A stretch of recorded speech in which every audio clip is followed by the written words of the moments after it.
You are totally fucked up!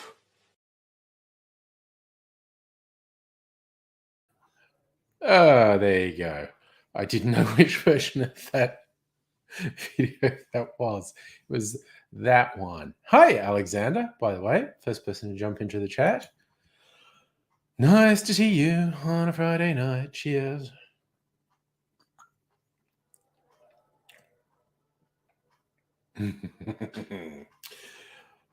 Gin.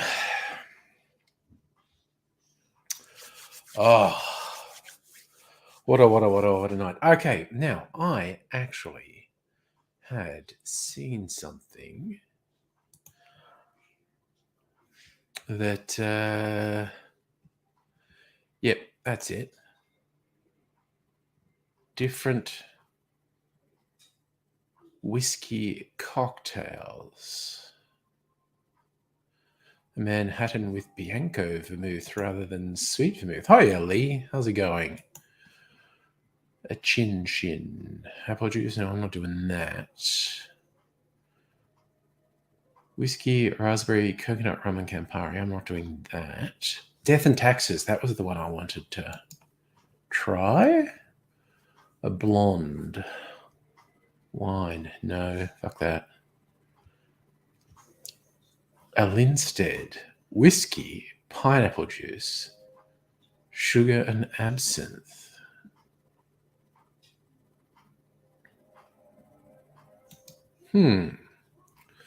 It's another possibility. Maybe I'll make a bunch. What's that? That is 2 ounces whiskey, 45 mils pineapple juice, 7.5 mils sugar syrup, dash of absinthe.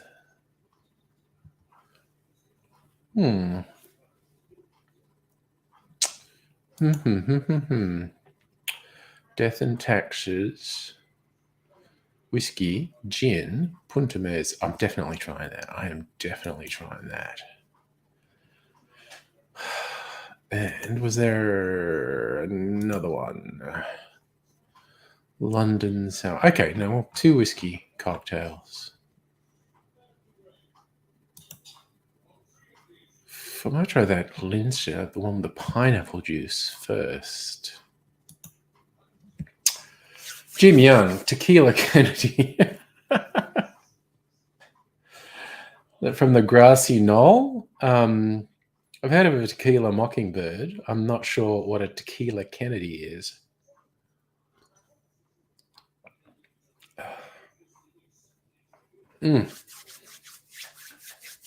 Satisfying martini. In fact, I need to top up my endless martini. My infinity martini. Hey, Rays. What's up, man? Good to see you. A little bit of cork ASMR for you there. I should have got organized. I knew I was going to be doing this. I should have got organized. Cool. So I have to duck around back, be off camera as I grab a jigger and a funnel. You know what that'll do? Okay. Got to decide which gins to top it up with. Hey, Nettie, hello. Actually, Alexander, good call. Bison grass vodka for the Grassy Knoll. And Rays off camera. Oh, okay. You can see me in the window reflection. All right. Now, itchy back. Oh, okay. So, burn dry gin. Okay, I'll take this out as it is because that's for the next cocktail. or a cocktail later. Navy strength gin.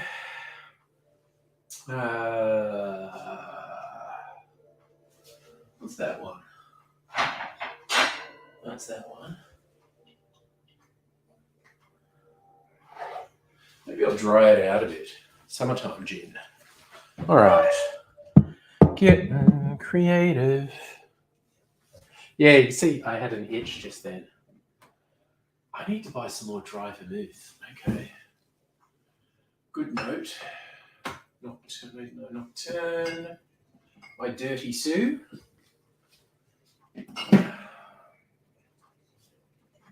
Okay. All right. We're getting stuff together. Okay. So, top up. Wait. Oh, here. Jesus Christ. I'm going earlier in the night. I'm already going a bit crazy. Okay. Put the funnel in the bottle. Some Navy strength gin.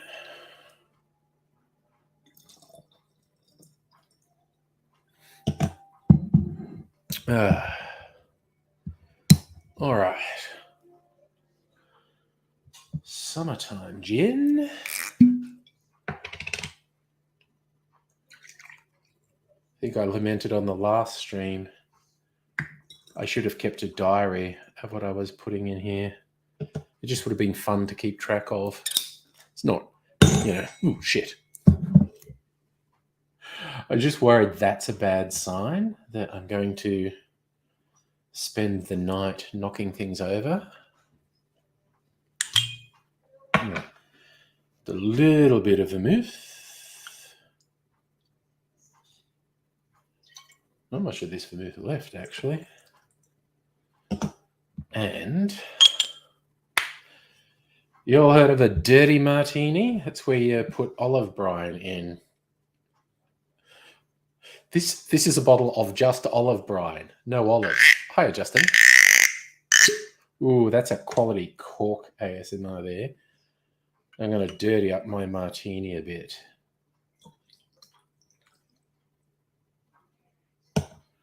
Might even try this again later tonight. I'll put it back in the freezer. And a little bit of water, I think. To simulate stirring it. God, that's overfull.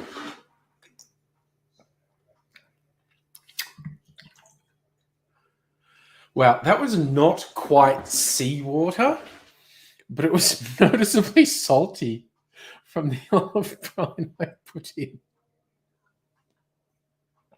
All right. Job done. Freezer martini topped up. Back in the freezer you go. Maybe to come out later on. Who knows how late I'm going and how many martinis I might want. We'll put it back there, and I'm going to put these bottles back. The McDonald's principle, clean as you go. Yes, I worked for McDonald's when I were a school lad.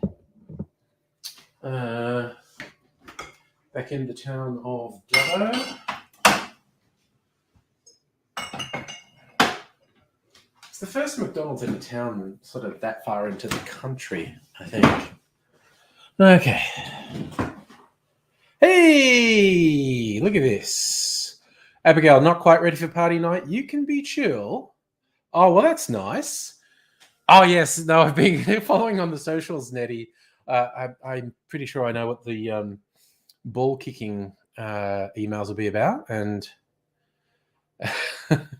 nobody helping you write them. Nice.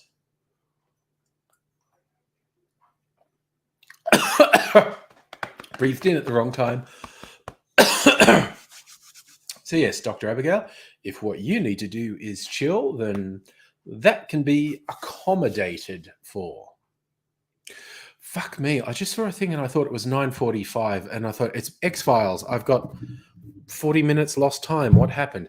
But no, that's the counter for how long I've been on the stream, 9 minutes, 45 seconds. So, yeah, crisis averted. I haven't had a dissociative episode and lost 40 minutes of the evening. Phew. Oh, I can see that being disruptive, Dr. Abigail. Going to sleep early in the evening, 6 to 8, waking up at between 2 and 4 a.m. That could be a bit disruptive. Oh, well, I'll see, if you chill with us for a while, for a long while, who knows? Whatever works, basically.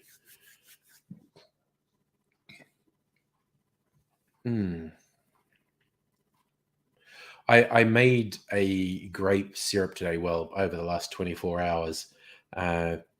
Young Mr. Angry wanted to do it as an experiment. Basically, chopped up some grapes, covered them in sugar.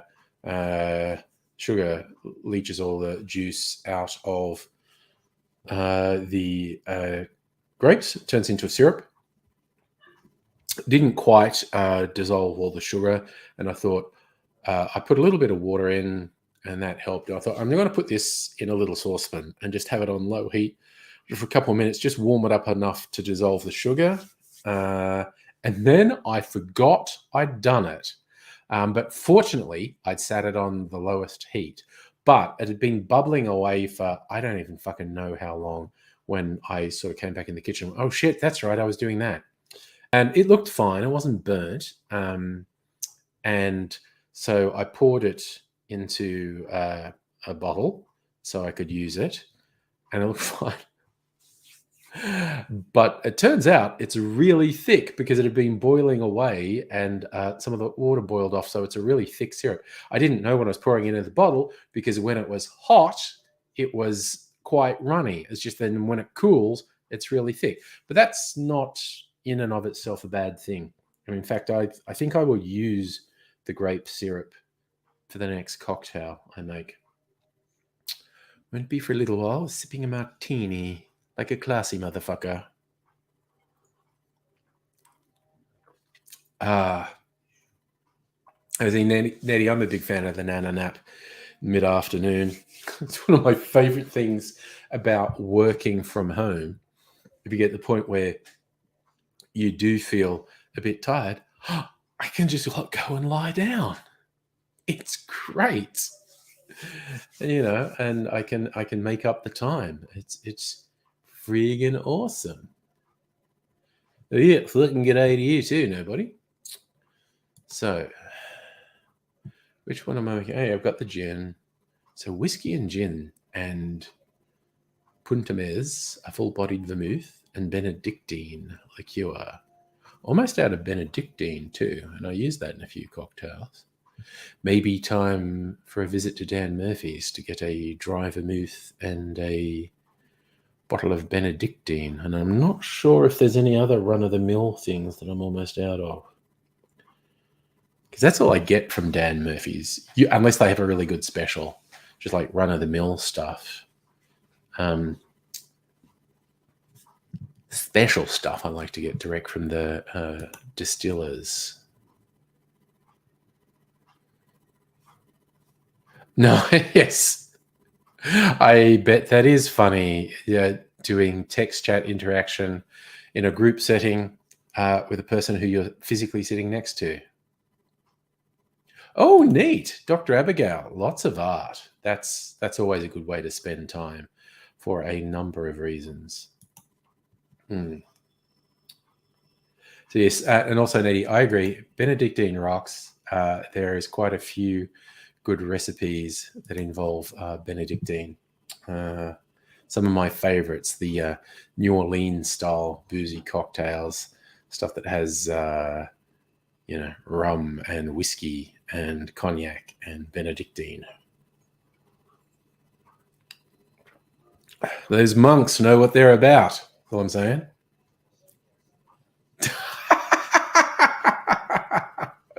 Oh, nobody. Yes. Yes, Nettie, Singapore Sling, which is very different to the ones I was talking about. Still a good drink. I did a milk clarified Singapore Sling recently that worked really well. Okay, so I think I was looking to think there's possibly another good idea.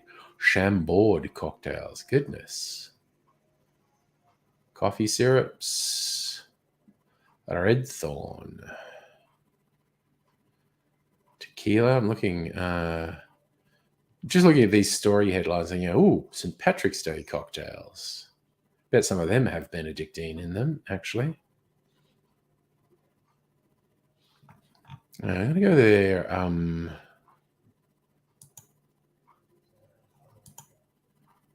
20 best by ingredient. Do they have a Benedictine one? Angostura, blood red. No, they don't. Okay. But I can go to the cocktail finder on this website. The website I use most often, by the way, is called Difford's Guide. And it's a little bit, I don't know if it classifies as hypocrisy, but I always slag off the guy behind it because he's an obsessive wanker. But there are some good recipes on there. Did I miss something, or is that something I said? Broke the Joey? Oh, no, I see it now. Nobody said that. Then you said, will we keep that subject alone? I feel like you made him laugh. Okay. I'm slow, but I often get there. I was going to say, I get there and then, well, I don't know that I do. Okay. 136 recipes with Benedictine in it. De La Louisiane. That's a good one. I love that. Fruit cocktail, Preakness Manhattan, Singapore Sling, Vieux Carré, one of my favorites. Ooh, here's a spirituous one, apparently. Archibald's Last Memory.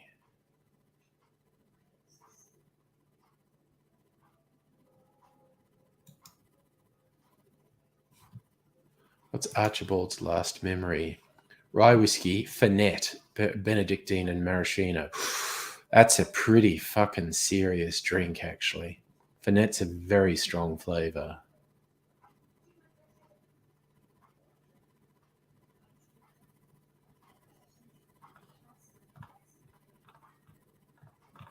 But I might do it. All right. I wish I could have gone over with you guys. I just had a bunch of stuff that I wanted to get done before the stream. Not least was some video editing, which was has a lot of fucking around. I could potentially do a preview for it. It's going. I did actually get it done, which was a huge relief because I wasn't sure if I would. It's my World Gin Day video for my cocktail channel. It was quite a bit more editing than I normally have to do. Then I had to layer things and be all tricky and shit. I got it done and it's ready and it's going live 10 a.m. tomorrow, local time. Pretty happy with it. It's funny, I can even look at it and go, okay, now I've done it once. I know how to do it better next time. So, no, Dr. Abigail might do the Angry Fireside Chat tonight. I know I started saying this last week. And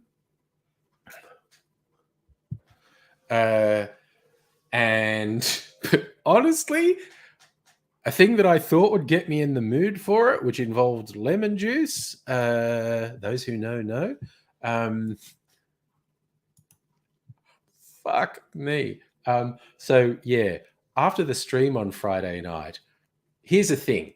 I think I was watching TV with the volume off, and what was on the TV kind of all looked like it was through an Instagram filter, unless I was imagining it. But I don't think I was imagining it because I was very conscious of those are actors I recognize. I don't know what's happening. And it didn't really occur to me at the time the reason no sounds were coming from the TV is I didn't have the sound on.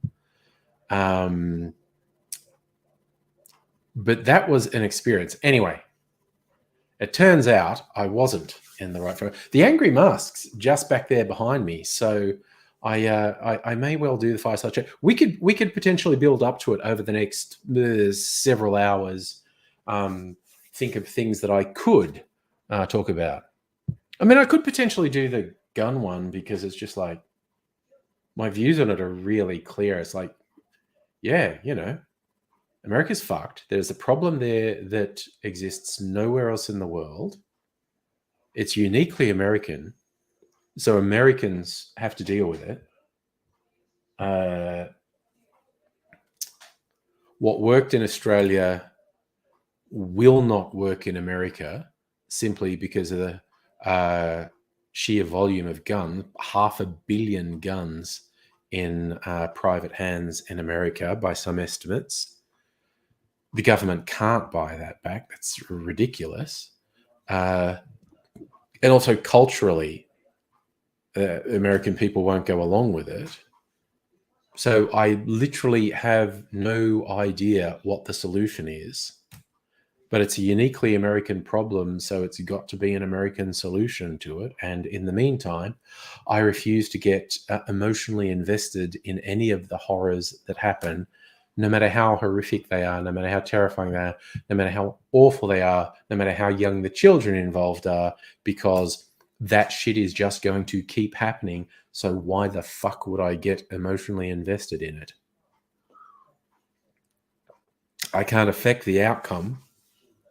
So, Justin, that's okay. Let's look up the news headlines. Actually, the January 6th hearings have started. I have no. I'd be surprised if anything good had happened already, as in, like, you know, anything interesting. Oh yes, confirming my booking for World Gin Day tomorrow. That's going to be special. I might record a bit of video from there. What time is it? It's 6. Okay, cool.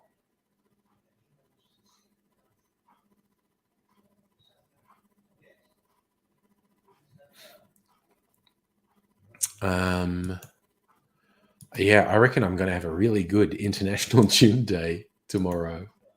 World Gin Day. I don't know where to go.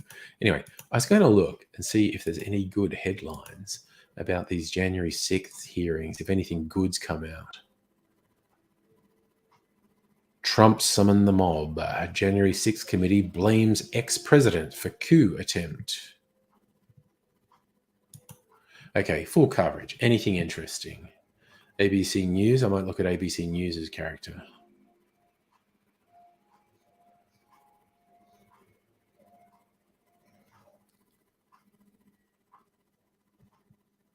Let's see what the ABC coverage is like, because it's pretty funny.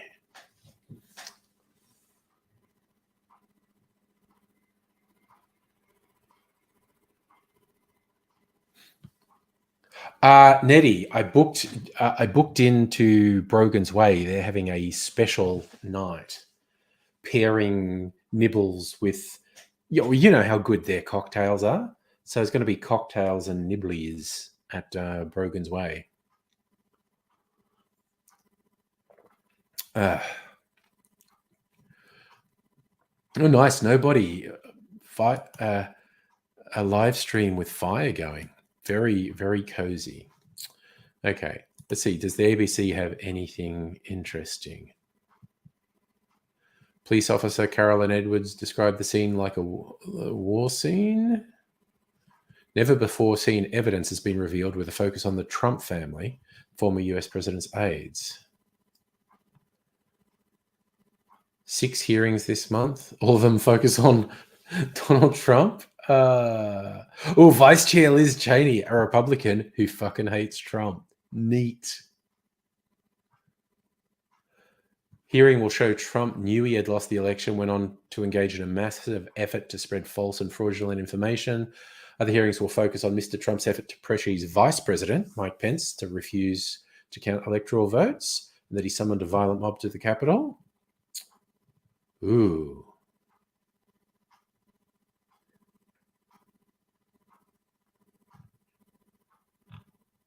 So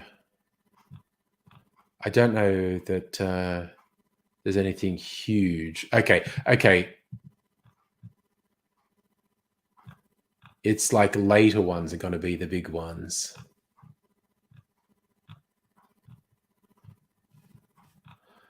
Later ones will be the big ones, I think. This is just opening the door today. Well, nobody. Trump has always been, well, has been for a long way.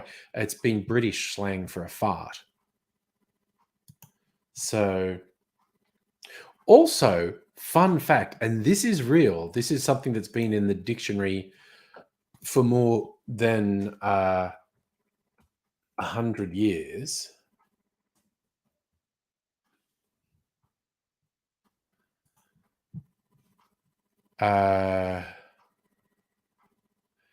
It basically means showy but worthless,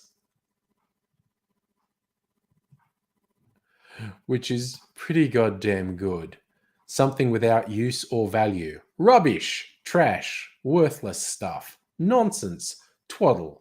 In a sentence, his usual conversation is pure trumpery.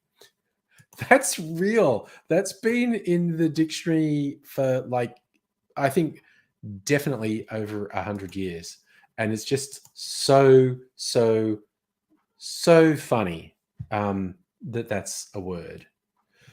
Justin, going to see Friendly Geordies on your birthday. Hope you enjoy it, man. I have no idea what his live show's like.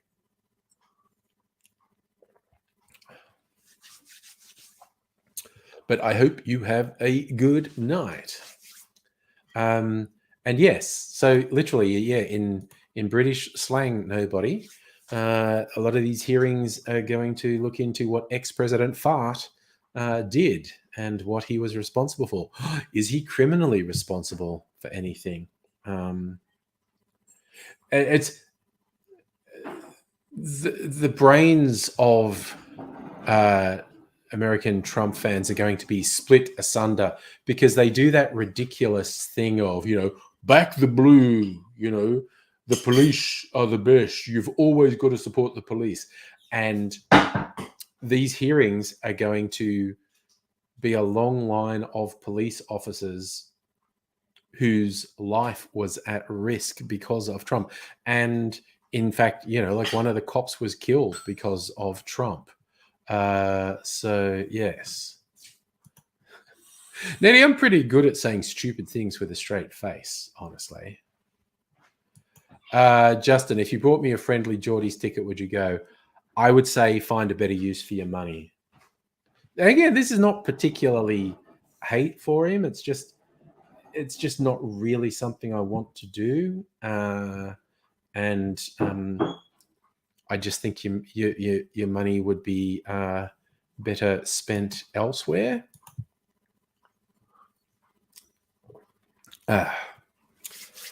Oh, that's a good start to the evening with the Freezer Martini. What you doing, Mimsy? Did you get locked in here? No, I know you're just sitting down resigned to the fact you're stuck in here with me. Where's she? Look, she's just down there. I'll show you. Where is she? Mimsy, say hello. Meow. Meow. Yes, there you are. Say hello to everyone. So, yeah, Mimsy's just down there wondering why she's stuck in here with me. I think it's because she was annoying Mrs. Angry, basically. Oh, my God. Heidi, if that's real, that is fucking hilarious. That is very, very, very funny. Very inventive, Justin. Democrats' abroad slogan was dump Trump. Yes, you got a little flash of the kitchen and turn the camera around. The messy kitchen. Actually, it's not as bad as it is sometimes, but because I did the dishes through the dishwasher first thing this morning, there's a whole day's worth of dishes there. So there's a bit of crap about. So it's not the cleanest it sometimes gets to, but it's also not the messiest it gets to on the regular. So swings and roundabouts. Alrighty. So in an exploration, I know which whiskey I'm going to use for this too.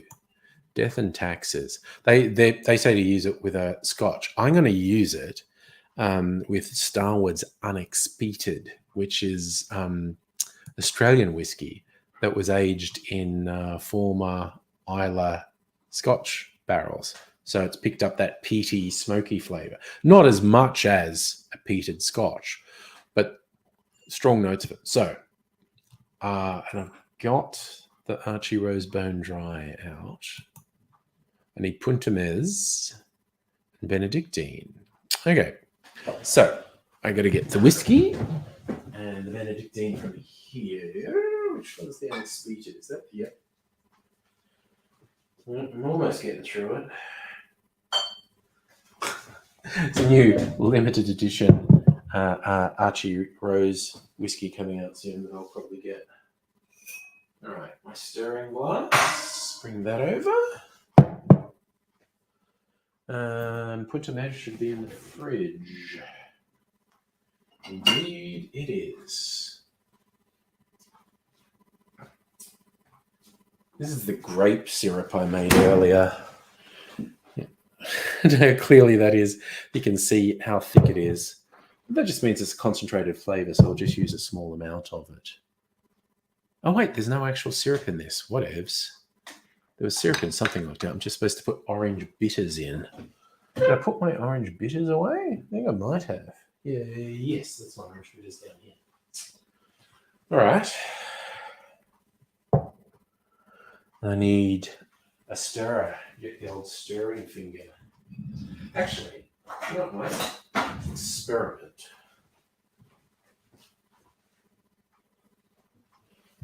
Oh, it's this? A nude savage pony glass. That is an interesting name for a glass. So apparently, this drink was made famous at the Everleigh in Melbourne, here in Melbourne. Apparently quite good cocktail bar that I have not been to. So I'm going to get, I think, a Nora glass.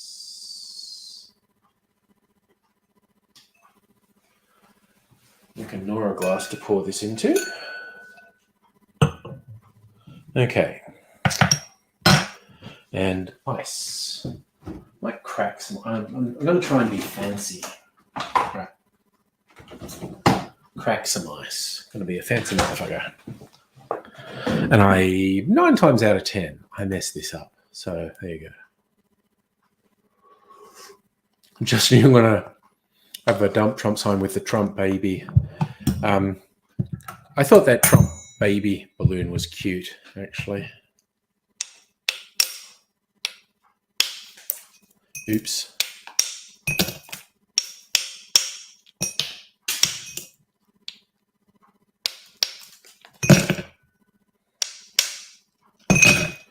Okay. That was hardly perfect, but was better than a lot of my efforts. I'll do a second one. See how this goes.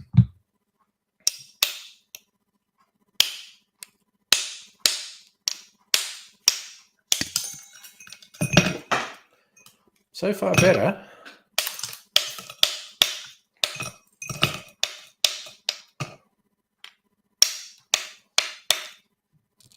Okay, go in there.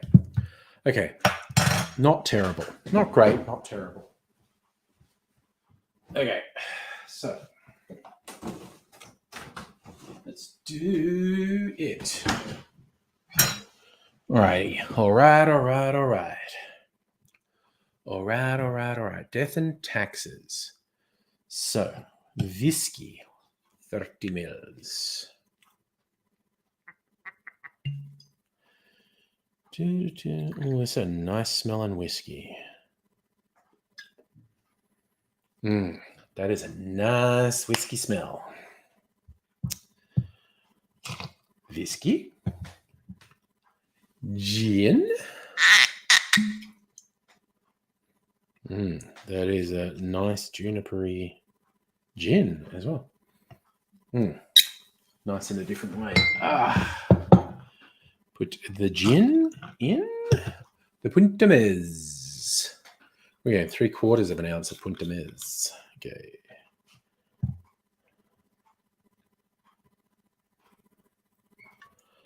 Punta Mez.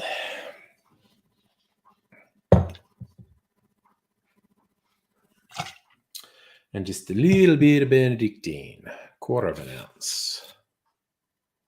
7.5 mils. Right. Right. And yeah, not far off needing orange bitters either. 2 dashes of orange bitters. We're all good in the hood. Oh, nice. Justin got another US stimulus payment, $860. You got interest. Nice. Right, I'm going to stir with a spoon, which is much harder than stirring with the finger Nettie gave me. I should practice this. It's basically a skill you can practice. And I don't practice it, so I've never got good at it.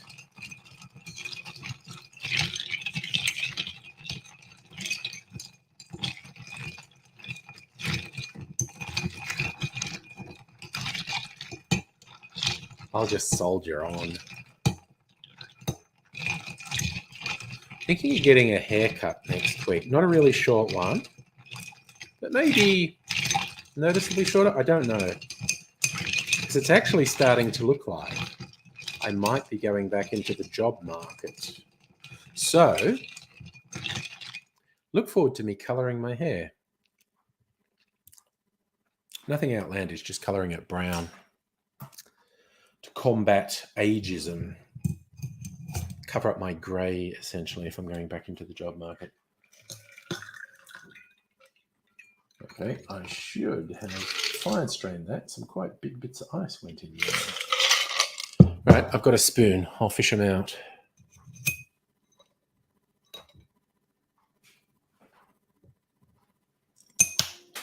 Right, that was, well, disaster would be too strong a word, but did not work out well.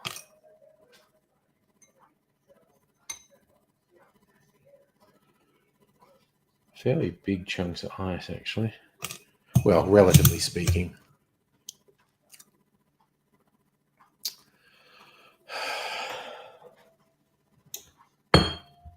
Dr. Abigail needs a stimulus payment. Yes, well.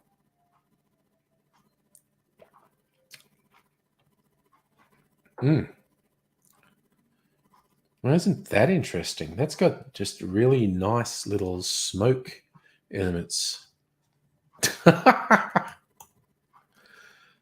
Okay, I'm suspecting spam at this point on Twitch, but who knows?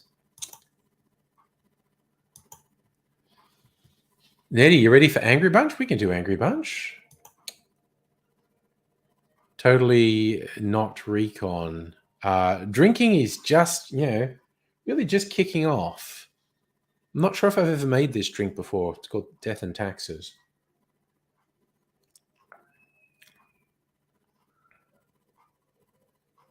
It's pretty good.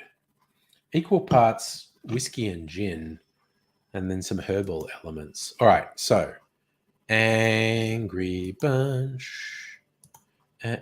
Angry Bunch. So,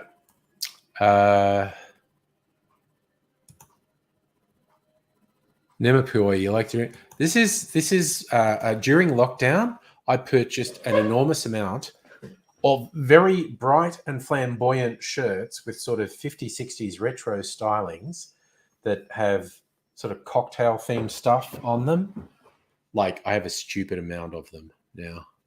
I haven't counted them recently, but it's probably over 20 of these cocktail shirts.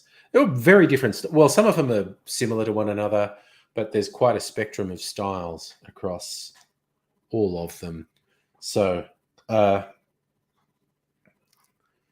Yeah, it's basically to brighten up the being in lockdown. Not that we've been in lockdown for a while. Boy, no, the shirts are. We're coming to another stream. I'll be wearing a different shirt on a different day. So,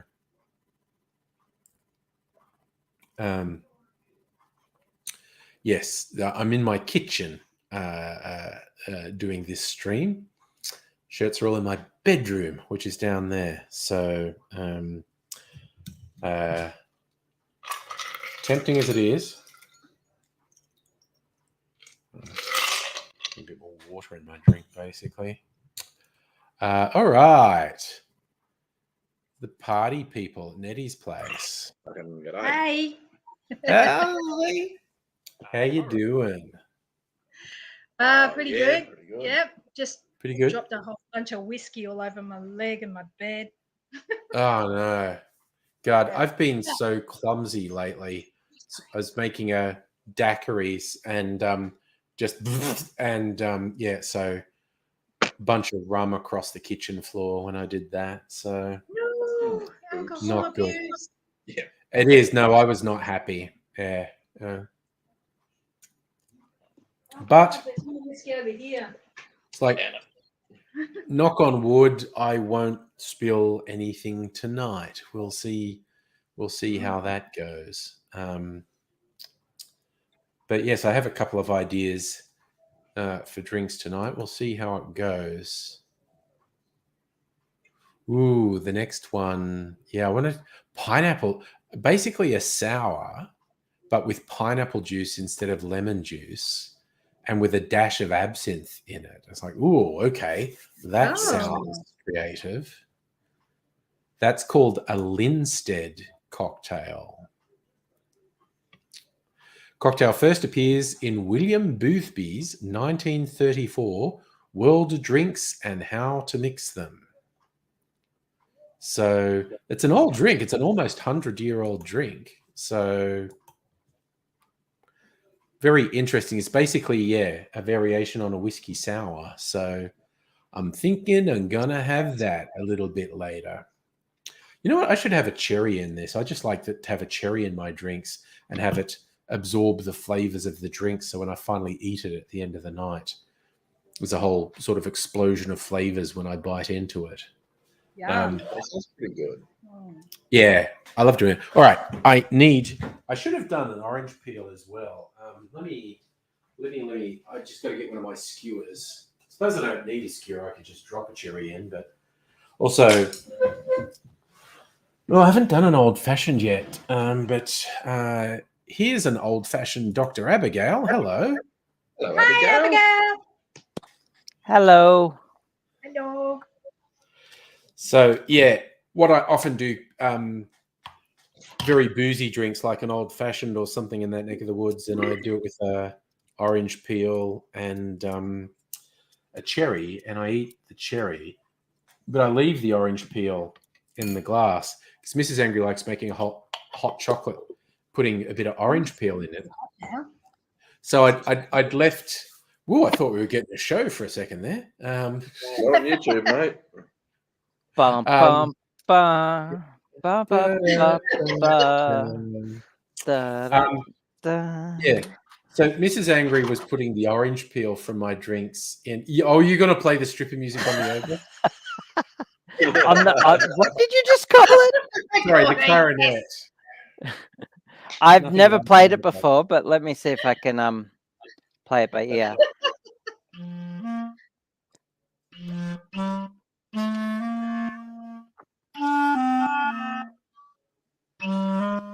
I'm getting an echo from somewhere. It's throwing me off. Yeah, but you're The getting echo it. too.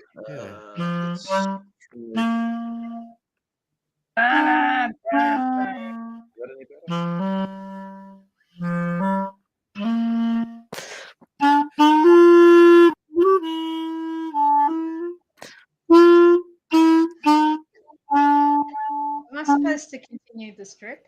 Yeah. While she plays. Anyway, so enough of that. That's good. That was good. You're getting there. I like that. Yeah, I was getting there, but anyway, carry on. Fasten up the evening a bit. Echo a bit better. I turned the volume down here. Yeah, but It improved. I was just saying, like, initially Mrs. Angry was putting the orange peel in her hot chocolate, but then she just kind of worked because I'd normally, there'd be a bit of ice left in the glass, and I'd just leave it, and it would keep the orange peel moist. But then Mrs. Angry went, "Oh, there's like you just sort of smell the old fashioned in there." So she used the water from the melted ice as part of the hot chocolate. So now she gets these hot chocolates that have a bit of orange flavor and just this really faint echo of old-fashioned flavor in them. Yeah, no, they're really good. I had a taste. This sounds a little bit like a delicacy. Look, honestly, it would be hard to mass produce. I was just thinking, like, if you had a venue, like, hot chocolate with the easy cheat would be just putting a couple of drops of whiskey in the hot chocolate. So you're not actually making an Irish chocolate or an Irish coffee, but just a couple drops, so there was just a hint in the glass.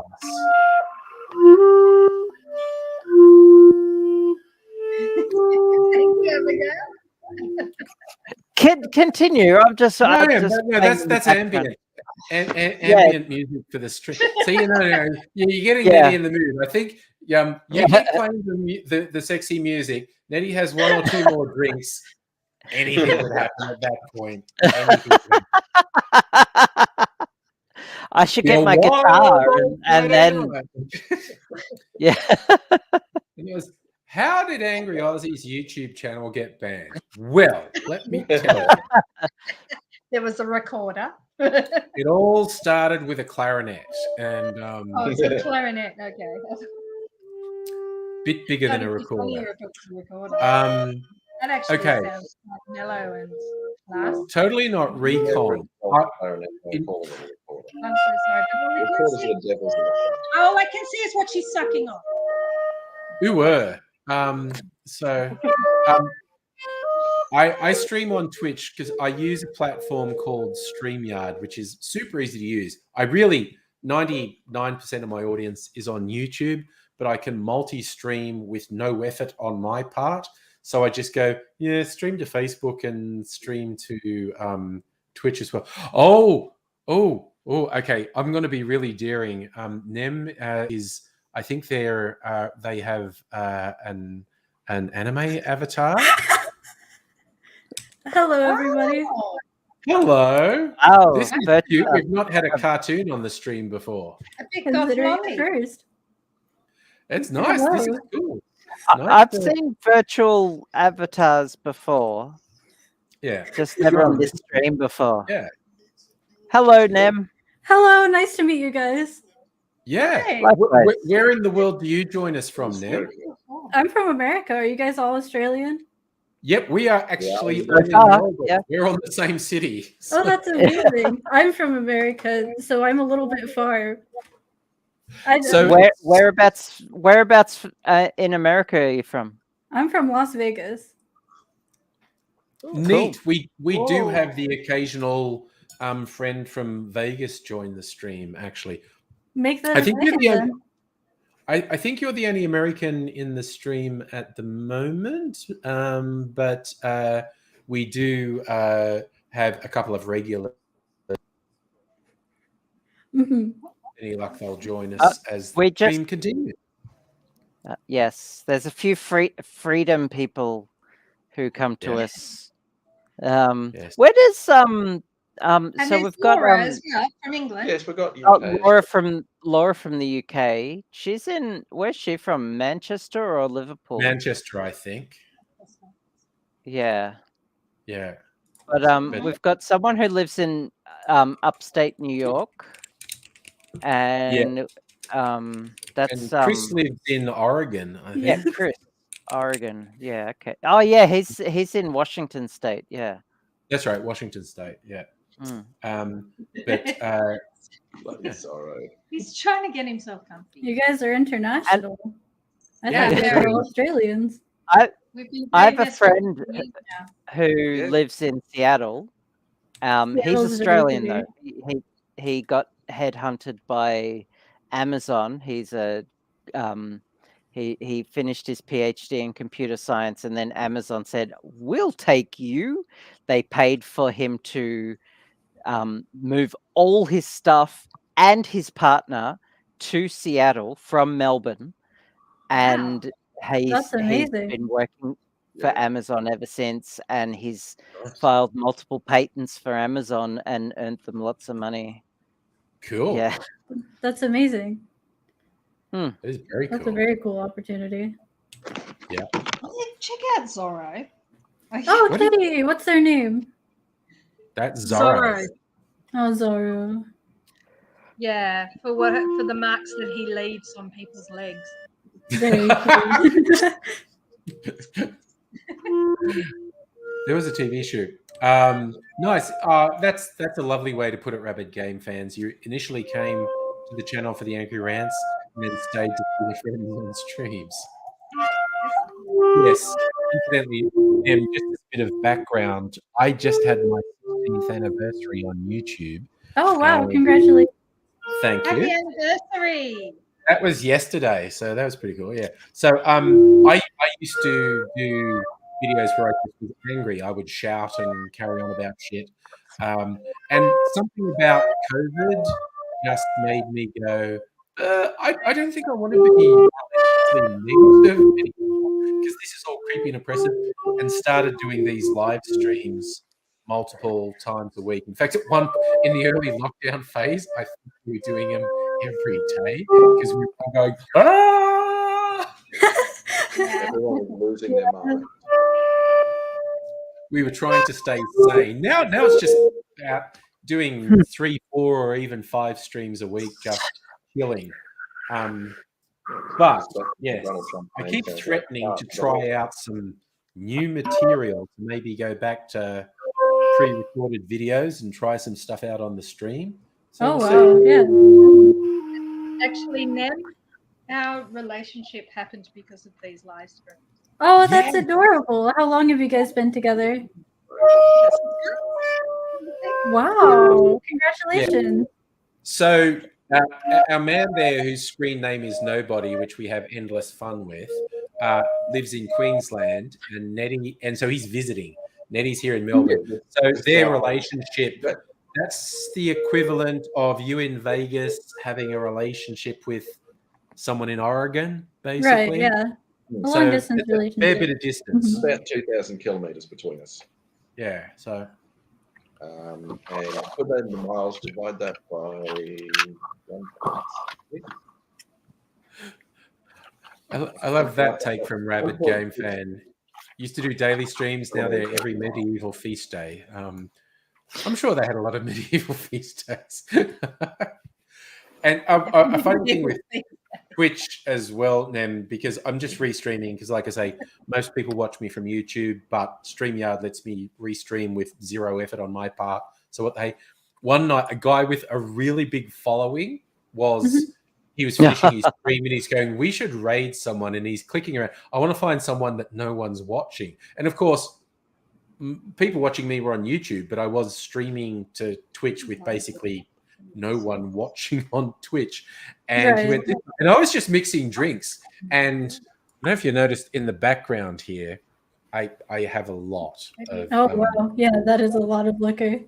Yeah, and he could see that, and he went, oh. And I didn't find this out till later. Later, I watched the end of his stream to see him doing it. He looked at me and went, maybe that guy. And he went to a couple others and went, I don't think I can handle it. And he came back to me, this guy with the booze. And he just dropped into my channel and said, are you here long? And I said, yeah, I've just started. And he went, okay. And he said, everyone right here. And like hundreds of his followers. Oh, wow. And also, for gamers, they were the nicest people. Yeah. But do you remember his name, the streamer's name? Was he had a Jenkins 420, like he had he had that a was dope. it, yeah. Jenkins 420. Sounds familiar, yeah. And he's a gamer. He has a pretty big following. But yeah, when he said raid this guy, hundreds of people, and a lot of them, because this is Friday night for us. This stream often goes for as long as 6 hours. We're like 1 hour in now, and a lot of people stayed the whole time. and they were all fascinated with my ridiculous amount of booze. How many drinks I do you answered a make per lot of stream? questions about booze. So if you have any booze questions, Nem, I'm here. How many drinks do you guys make per stream? For tonight, we're 1 hour in and I've already had 2 drinks. So Mhm. Two That's two about average. drinks or Cocktail. two angry Aussie cocktails, which is probably the cocktails. equivalent of about 3 or 4 No, that regular I cocktails. would have had 4 standard. No, I measure them. I would Oh, have had okay, 4, yeah. I would have had 4 standard drinks so Measure far. them. So you measure them, and yet they're always super strong when you make them for me. Or you just measure them strong. Yeah, I just measure them strong. Oh yeah. So, Okay, here's the standard drink. Now I'm going to make it double. yeah, because Nettie and Dr. Abigail and I live in the same town. We often do this Friday night together, either at my place or Nettie's place or Abigail's place. We'll sometimes get together. So when Nettie and Abigail come over here, I basically get them really drunk. And I'd love to see it. Do you guys ever do streams where you guys are hanging out in person? Those sound Yeah. fun. Oh, yeah.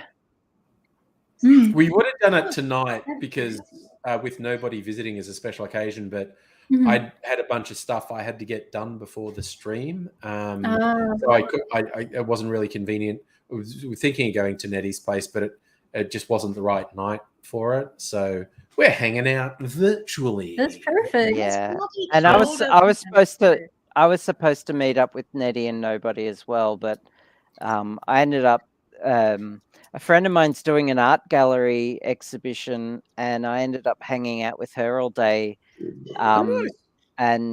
And I took along an easel and some paint and a blank canvas and just hung out for like a few hours just painting, and it was awesome. Oh, and that's she showed me a amazing. few tips, and I'm like self-taught amateur, and she's like semi-professional artist Mhm. with amazing art, and it was just awesome. It was Do you so have good. any of your art on And- hand? I have some up on the wall, but I also have taken lots of pictures, but I'll go get what I've got on the wall. I'll just be a sec. See if my It's sharing time. thing will reach. I The don't show know and if tell it will. time. We love this, Yay. the sharing and the show and tell. Also, Yes, it will reach. I've only got a little bit of absinthe. This is my blue absinthe. Okay, so Whoa, this is wow. The this strong is Oh, just wow. a small piece Whoa. that she's done. That's very That I pretty. bought. Yeah, this is the most coherent thing she's done. Okay. And It's a bit abstract. she does a lot of abstract, but also like she does a lot of abstract self-portraits. She does a lot of borderline smutty kind of Mhm. abstract stuff, and Oh, that friend. yeah. Smutty abstract. Because if someone looks at it and goes, "That's disgusting," Oh, yeah. they're the She ones has a interpreting website. it. She has a website, and I'll just see if I can remember it off the top of my head. Yeah. And I'll direct you to the website because she has a weird last name. She's from New Zealand. Oh, Don't say hold that no against more. her. Sorry. Not those Kiwis. Unbelievable. Well, our prime minister, our new She prime has- minister, has been hanging out with the New Zealand prime minister. Oh, wow.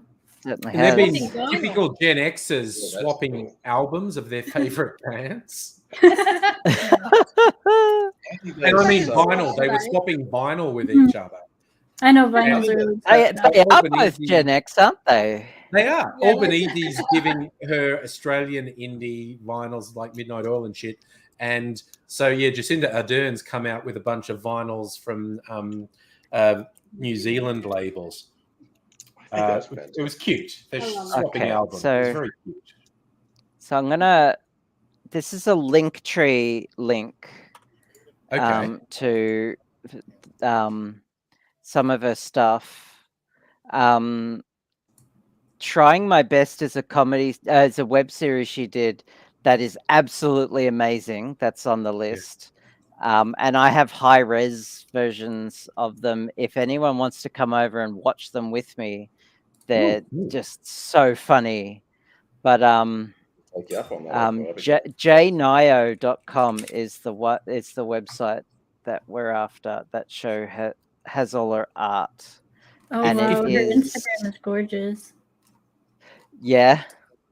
Yes, that's her. I love Yeah, her her work. Instagram is amazing. If you yeah, put the she's- link in private chat, Dr. Abigail, I can share Oh, some yeah. of it with people. Sure. Okay, I'll put the link to her Instagram in private chat, and it's got a lot of Okay. her current artwork Oh, cool. there, and because her art page where you can actually buy some of her art is age restricted and Oh, that makes has sense. like boobies and stuff. She also does porn Boobies. Sorry. and And she's singing. sex work. So Hi.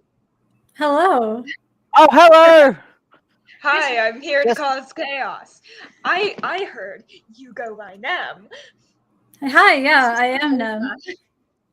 Yeah, I have a friend who we strictly call by the nickname Nem. What's And their also internet they name? Anime. They're huge anime. And I thought, this can't be one of Shaylee's friends. All right. I don't think you look familiar, but it would be funny if you were. Yes. Well- That would be awesome. Okay, done now. All right. So I'm I gonna can find a real Nem friend. I'm gonna share some images. Let's go with. Keep it PG, Angry. Well, Well, it's abstract, but I can see what you mean about. Yeah. It's like naughty abstract. There is Interesting. much That more looks very subjective pagan. much more suggestive stuff on her other website. Yeah, And and she is current. That's her there. That's self-portrait of the artist. that's she is currently doing an exhibition. Those are the dates there at the Fitzroy Art Collective in Fitzroy. I love this piece. That's Yeah. I have seen abstract stuff where it just looks like somebody randomly threw a can of paint at the wall.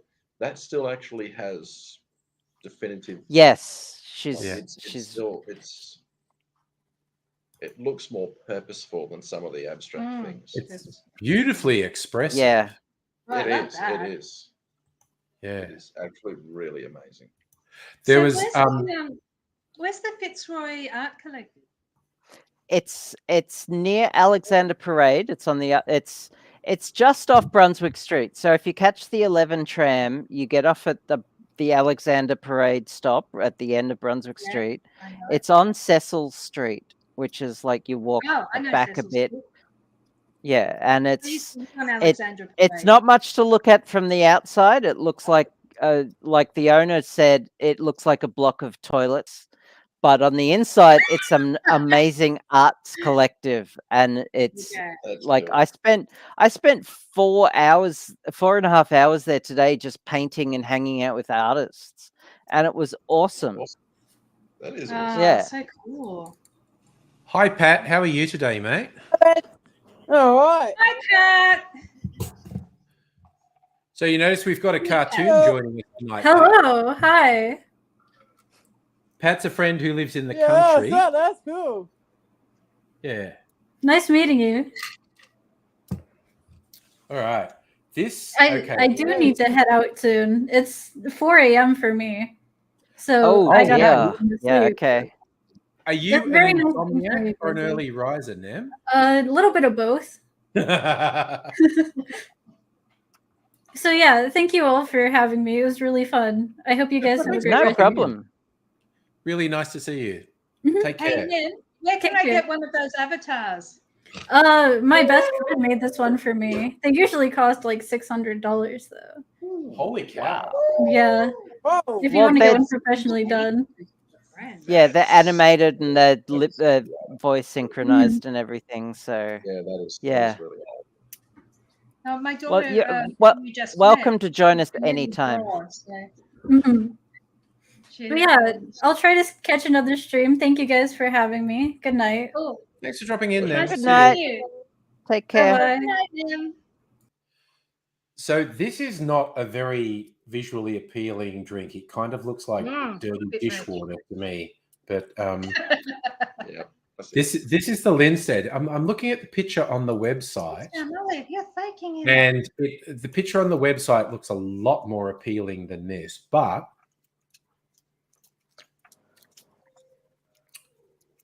it's tasty. Doesn't taste like a usual sour because it's pineapple juice, not lemon juice. So it's much lighter and brighter.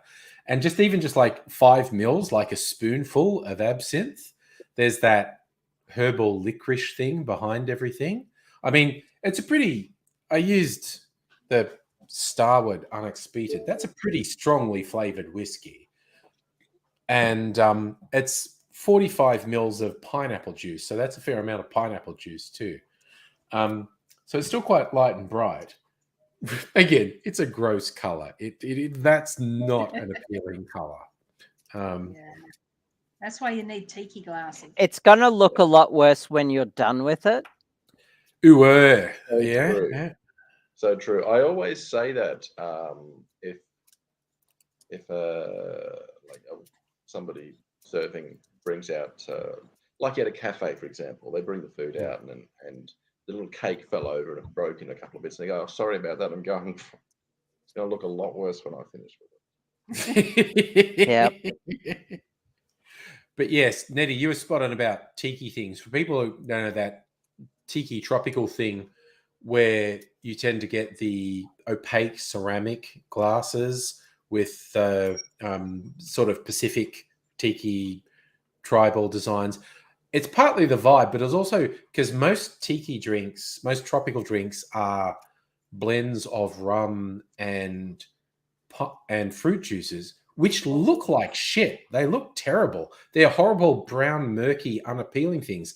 So if you saw them in a clear glass, you'd go, thank you. And also the ones that have the cream of coconut in it, that actually tends to separate, because if you put coconut milk, which has fat content, and then acidic fruit juices in it and shake them up, when you first shake them, okay, it's all creamy and consistent, but very quickly the fat in the coconut milk breaks down and it curdles. So again, visually very unappealing.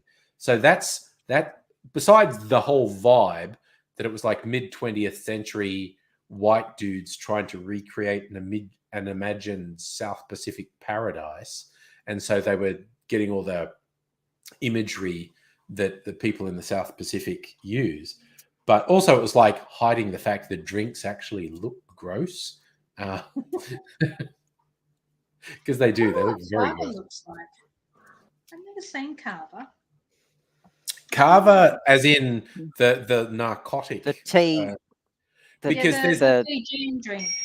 There's a Yeah. completely I found out there's a completely innocent wine in America called Cava, and it's just and there was people talk about drinking Cava, and I went, really? Are all the Americans drinking Cava? And then I No. found out it was a particular wine they call Cava. But yeah, it's from Cava is milky from what I understand. It's like a very sort of milky white color because it's ground up from some plant or other and mixed with water.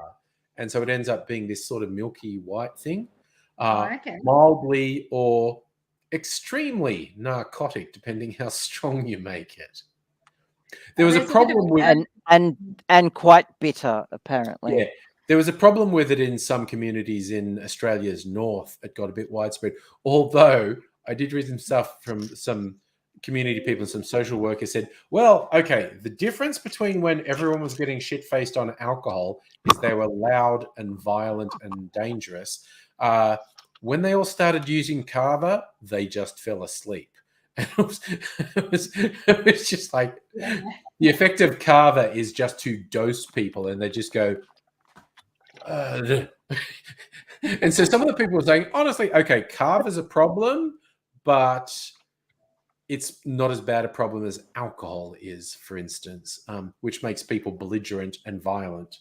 There's a bit of carver a is joke just in people the sleeping. anthropology community, I suppose you'd call it.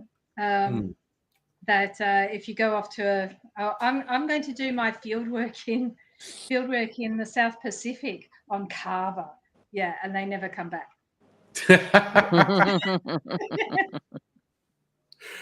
I always laughed. There is a tiki drink called Oh, man, Missionary. You still Sorry, playing Fight Pat? Club? What? What'd you say, Pat? So you're frozen, mate. I don't know what's Oh happening. yeah, very frozen. But anyway, Can I? Oh, sorry. Go. No, you go. And then I want to You share. can whatever. I want to show off a new keyboard that I have. Oh yeah. Please. It's a mechanical keyboard, and it's such a joy to type with that it's actually like I want to type more with it. It's just that that good to That type good. with. Yeah. And check out what it does as I type on it. I'll just like point my camera down. All right. So there's the keyboard. Does Oh, this- it does little waves Wow. when you type on it. That's cool. That's cute. Yeah, so I can. That's really cool. Oh, I want one. Even That though is I don't really have a cool. computer to put it with. Yeah, I'm not saying I would spend 12 hours on hallucinogens just randomly tapping keys on that, but I would probably spend 12 So- hours just randomly tapping keys.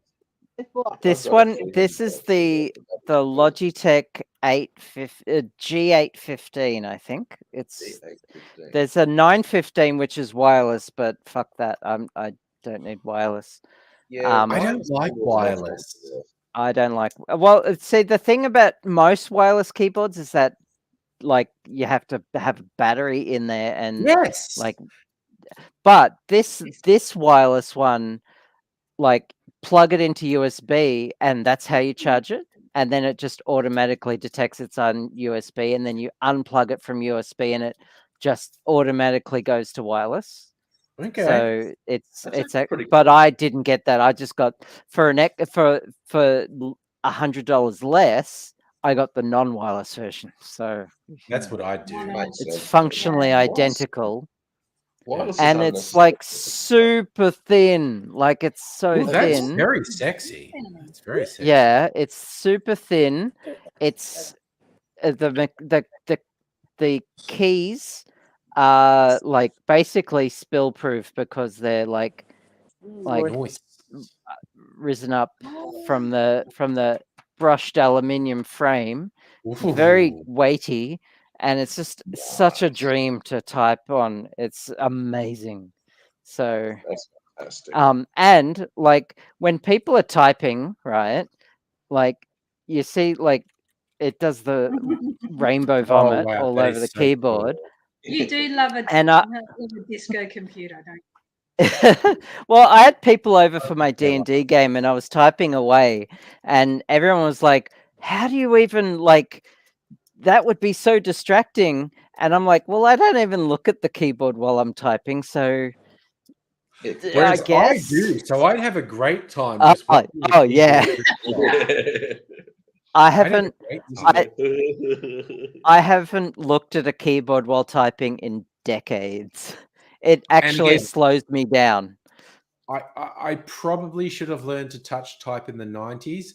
Like I started with Mavis Beacon teachers typing in the 90s, and I Yep. just got bored. And so I look Ah. at the keyboard when I type. I What- learned in what's high funny- school. I learned how to Yeah. touch type in high school. No, Like- there's nothing like that in high school. Like it was like it wasn't even on a computer. We had those really big ass word processor keyboard things, yeah. typewriters, and Yeah. traditionally it was just like the girls who would do the typing classes. Hmm. Ours was the first year that a whole bunch of boys did it. Okay. And only because the computer classes were so crap because our school couldn't afford decent computers. Fair enough. So there were all these boys in the class making dumb jokes all the time, and You know. the rest of us were like trying to type. Yeah. So I just want to say hi to Trey. you too. That's so gay. I Jeez. know. That is Love. What? So gay. super gay. Super gay. Yeah. But anyway, touch Oh, typing man, is a good skill to have. It is. It's really useful. Yeah, But, yeah. Mm. you saw my Facebook? What did you post on Facebook, Pat? Oh, your wrestling man, videos? Yeah, and then and my another one, me and Fox. Oh, Yeah, okay. Far Cool. forward. Cool. I did see the wrestling ones you shared with me. For those who don't know, in Pat's neck of the woods, they have their own sort of, local version of WWE. Very cool. All the wrestlers and it's That's I love Fox. it. Yeah. Oh, It's that's very so good. fun. The other one there. Oh, Wow, Pat, I don't know what's happening with your Is that internet, a one? man, but we're getting like one frame every 5 seconds. it's very fast, but yeah, It's me and Fox. Pat's very big in wrestling. We can hear you, like we hear your audio, but visually we get like one frame every 5 seconds. That's obviously- So you could weird us out. No, I actually just thought of something terrible, and my brain went, "Don't say it out loud." So it was literally like, Yeah, so that's you could very rip off fun. your top, and we wouldn't see it, and it would just be like it vanished. And I don't want to be encouraging people to whip off tops because you're all incorrigible. Oh, because I'm on the stream. I feel bad. Like I feel called out. Oh, you're all incorrigible, is what I'm saying. No, I'm actually not singling you out, Abigail. I'm saying everyone is Okay. incorrigible. no, Also, Dr. Abigail. But like these two keeping their clothes on right now is just barely an effort. Yeah. Yeah, Oh there my are some God. things for which cameras are not invited. Yeah. The last time I was in that spot, I woke up naked. I don't remember getting undressed.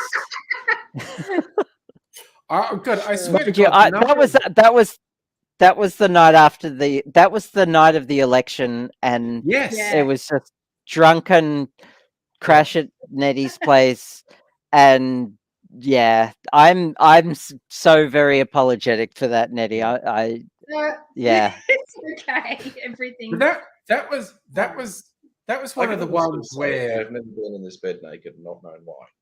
that was one of the Sorry, ones. what was that? I broke the netty. I said You don't have to say it again. I didn't hear it. Oh, well, I'll just go Oh, and yeah, get but myself another drink while you say it again. I said it. I have never been in this bed naked and not known why. Wow, there you go. Yes. Who were, mate, Trent? Well, I mean, technically, me too. Like, I knew why, but like, I just don't remember it. That's all. Oh, I've remembered very well. And briefly.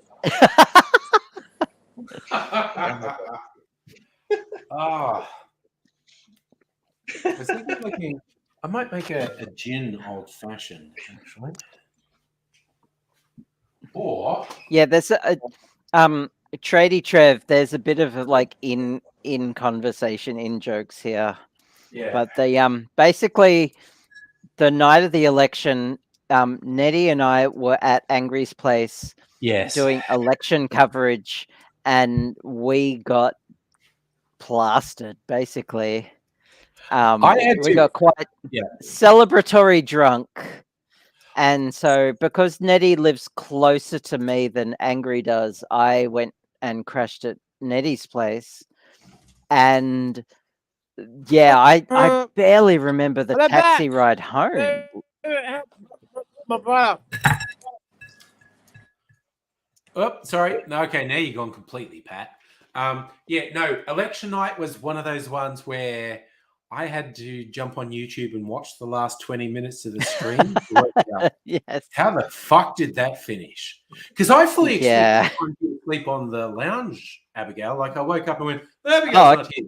And Mrs. Angry went, no, she went with Debbie. Oh, did she? Yeah, you were I- awake when that happened. Yeah, I expected to crash on the couch as well, but then Yeah. like yeah, someone convinced. I don't remember being convinced to crash at Nettie's place, but it seemed, I guess, it was logical at time, Yeah. and it made sense. I fine. caught the tram home, and it was easy. So Yeah. yeah, because it's like one tram from Nettie's place to my place, and it doesn't it's take pretty that easy. long. Yeah. Even though it's the 109, which is kind of triggers my motion sickness. Oh, They are Yeah. awful, aren't they? Those ones, particularly Those the old ones Yeah. are actually okay. It's the modern ones that are really shit. They get this oscillation Yeah. happening where they start sort of snaking, and and then they make a start hell of a rocking sign. noise. Oh, don't they just? oh, They go make this when really big noise as they go past really late at night. They sound Yeah. like they're in wheelbarrows or something. Mm. the E class aren't that bad. It's those I forget what class they are, but the first era of the modern ones. The Z class are rock solid. Those really old ones. Yeah. I can read my phone even and not get Yeah, motion sick definitely. on those. They're rock They're actually solid. quieter. Sorry. They're actually quieter. Yeah, The- they're the great. older- Yeah. They just use a lot more power. That's all. I just love how Trev's saying like, yeah, no, that stands. Anytime I've hung out with Angry, I've ended up drunk.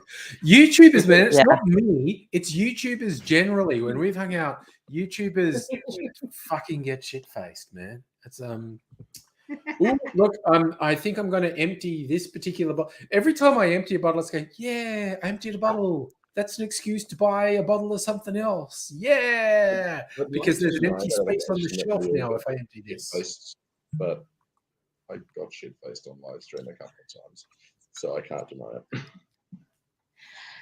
Oh, it's the end of the Tiny Bear. That's okay. This again, that's right. This is one of their limited ones. This was a barrel-aged version of their Navy Strength, the Sailor. That's the Sailor Bear on there. Oh, But- yeah. They sent me an email because I'm on their mailing list because I buy so much from them. They're doing this thing where, I think I'm probably now I've finished that. I'm probably going to do it. It's like you buy a bottle from them and nominate your local. They will send a bottle of the same gin to your local for free, and they're about we're supporting local. It's clever because it's good PR for them. And if they send a bottle of their gin for free to a bar, and the bar's going, fuck it, man. And the bar, because they make good gin. And the bar goes, holy shit, this stuff's actually pretty good. Then the bar may stock it and whatnot. But so I'm seriously thinking of buying another bottle of Tiny Bear and nominating a local bar that they'll send a bottle to for free. And That's it's an like, awesome idea. it's pretty cool. They say you just want to cover the postage, like $10 postage, either like me or the bar covers $10. And I'm like, that's pretty cool. Also, I like Tiny Bear gin, so I'll probably That's a fucking awesome thing. Yeah. So I'm going to, again, use my grape sugar syrup that I made today. Just making an old-fashioned with the Sailor. That's probably enough sugar. We'll see. Oh, man, that is a really thick. We'll have to establish a local. Yeah, I don't even know what local. And speaking of There's- local, it's Laura, I think. Laura. Am I No, not the complete geez. opposite of local? I know. We've that was gone like bugging me. completely international this stream. Like there's Pat back Oh, too. you're back. Pat's There's back. Pat. Yay! Alright, I'm We back. just had Hello. Laura. We just had someone from the US just pop Yeah, in I who have my we've brother. never met. Ah, right. Nice. Someone I from just Twitch, heard- in fact. I swear I just heard Pat say he has a bra, but it could just be me. Yeah, I think- I have my brother. brother. Yeah, Brother. look, my one is the bed. So I Pat think is. you're I Sorry. have my brother in the Um, bed. I'm about to do one of my things where I say the worst possible thing about Pat and make him laugh because it's just like Oh, he's yeah, Red. going to bed with his brother, is what he's saying. So it's Oh, like, I didn't say that, Red. didn't you, Pat? Didn't you? You It's look like, bad. I just say that because whenever we've hung out, he's Oh, always yeah, help messed my with brother me. in the bed. I'm only doing this because he's always messed with me whenever we've hung out. So I always want an opportunity to mess Yeah, with then I'm him. back. Uh, Oh, then I'm back. Look at that. You know what's funny to me? Everyone here is talking about how cold it's been. yeah. Yeah, it's on. It's on. I have been out, what, 4 times? They're on. I've been out, gone out to get supplies, get food, whatever. Yeah. And I've piped because it's fucking cold. You sent him out. Yeah. I call Pat. And the Queenslander can handle the cold here better than the local. Yeah, but Really? like Queensland's Jim. going through like a cold snap at the moment, isn't it? A pair of jeans. The coldest for That's the 100 best. years in Queensland. Wow. Pair of jeans, a simple vest, and my bogan coat. That's The been bogan coat. that's been enough for me to do just fine. I've been out. It even rained on me a couple of times. And I'm like, yeah, it's fine. Do you know what? A bogan coat, is that anything like a wife beater shirt? Because, you know, It's a bit like that. Yeah, it's a bit like that. It's Bogans are it's- chavs. The flannel is sort of the bogan uniform, and the bogan's I kind of have- a particular class of Australian. I have 6 different flannels in my wardrobe, which probably just speaks to the Dubbo thing. Such a classy name. I have literally got just like classy dresses and suits, and I don't have a single pair of tracksuit pants at all. So That's awesome. Like, Abigail's just I'm- classy lesbian couture, and I'm just yeah, yeah, I yes. will concede. The first time this year I put long pants on as opposed to shorts has been just for this trip. yeah, that's Wow. fair. I've actually got a pretty awesome tie collection as well. Sunday What? morning, So have I. 13 degrees. 13 degrees Sunday morning. I went to church at 7:30 in the morning. Shorts, t-shirt, and a thin flannel, not my lined one. Isn't that just Queensland's uniform? More or less. Kind of like More or less, how pretty much. dark colors are the Melbourne. Melbourne uniform, greys I- and blacks, especially in winter. I remember posting a video I got to speaking about how long I've been on YouTube. It was a very long time ago, like 14, 15 years ago, walking down St Kilda Beach in summer, and because it looked nice, and I'm doing a walk and talk. I've got my camera on the end of a monopod, so it kind of looks cool. And I was wearing a black shirt, which just seemed normal to me. And then so many comments of, why the fuck are you wearing a black shirt at a beach, you weirdo? Why is that weird though?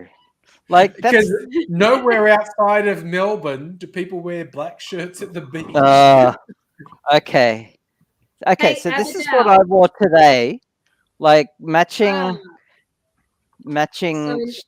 pants and jacket. You have And great I've got- suits. Yeah. And I've got my you can't really see it in this light, but this is a black velvet waistcoat and Okay. a black shirt. Also, And Uh, it's uh, just classy as F. You do look classy. Sorry, Strange Thank you. Nothing's in the chat. How's the pinstripe going? I got the pants. Nice. Excellent. Oh, And cool. I'm gonna do a trial run on Thursday. I think I'm gonna wear them on Thursday. Now, But on my actual birthday, I'm actually going to be working that night at a Drag King event. So I'm going to wear the entire pinstripe suit, Ah, Lovely. and it's Yeah. going to be my birthday, and my lady friend will be there, and it's going to be rad. And yeah, nice. So And- in a very real sense, it'll be like wearing a birthday suit. see,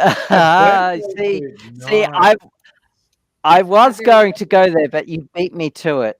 And That's it. I've just got a few text messages, but I like. Oh, there we go. Oh, yeah, no, now I can see it. I was Yeah. tucking this in. Yeah. That's So cool. yeah. So it. Look, I feel mean, like it doesn't do I it have on my justice. jacket now too. Whereas I'm Yeah. not So wearing this it. is what I was wearing today. Nice. So yeah.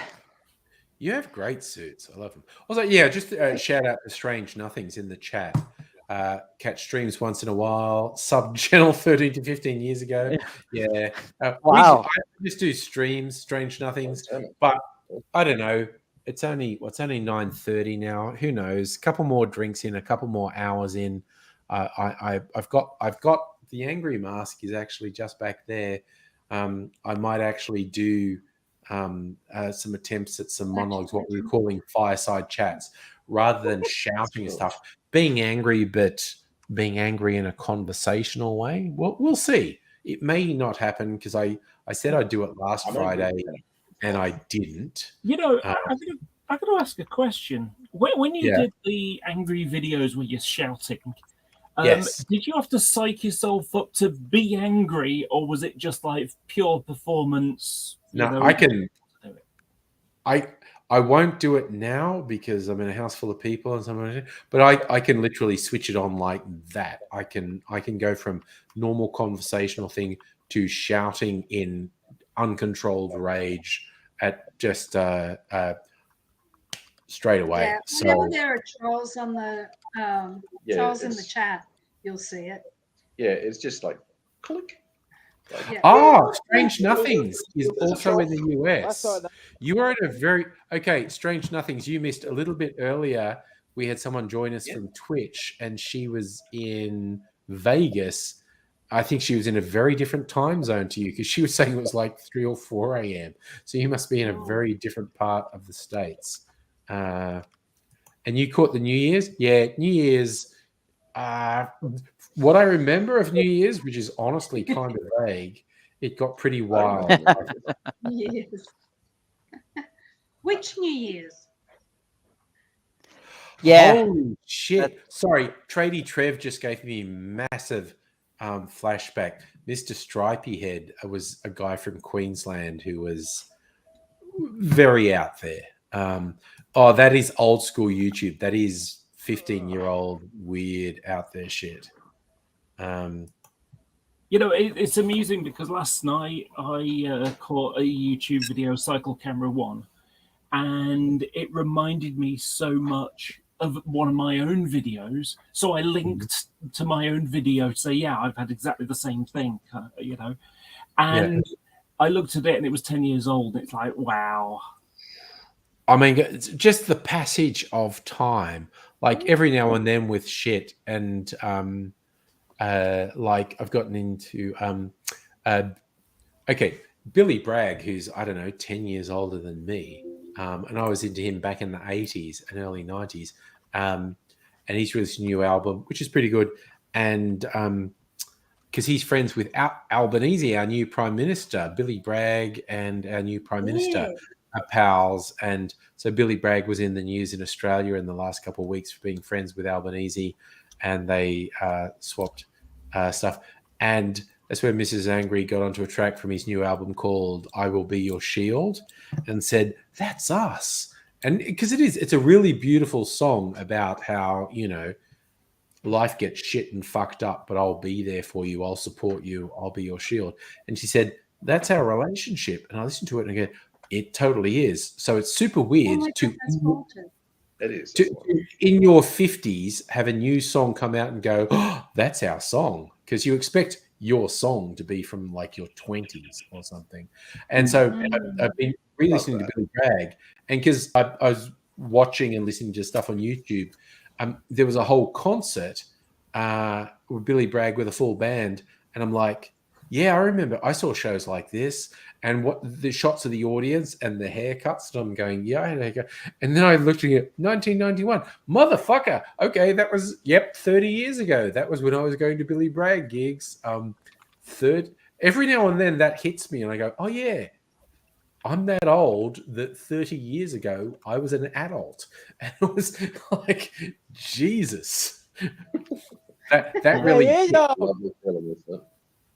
I was almost an adult because I mean I left school in 1991. So Yeah, you're a little younger than me, Laura. And oh well, I'm definitely younger. I just mean that, you know, I wasn't quite an adult there, but I was pretty close. Yeah. And 91 Pat's was a good year to baby. become an adult. Yeah. Okay, Nettie, here's a funny thing, like, because, you know, you put me onto that Facebook group, Sydney Nightlife, back in the days. Mrs. Angry and I share a joke. Back in that period, she was in Sydney too, and we were moving in quite similar circles. And like, because we see that party stuff, Mrs. Angry and I have a joke. We could easily have been at the same party and not known it, and we actually met, you know, the fucking 15 years later, 20 years later. But same with you. You and I could have been at the same party or the same concert or the same rave or whatever.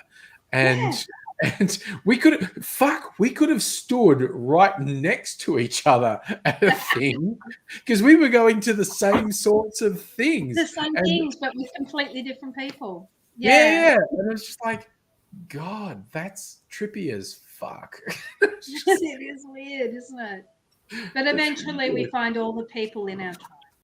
Yes. I do know for a fact that you, Angry, you were at a New Year's Eve party that an ex-girlfriend of mine was at, which was one that Neil Gaiman and... Oh, yes. But that wasn't that long ago. That was only about 10 years ago.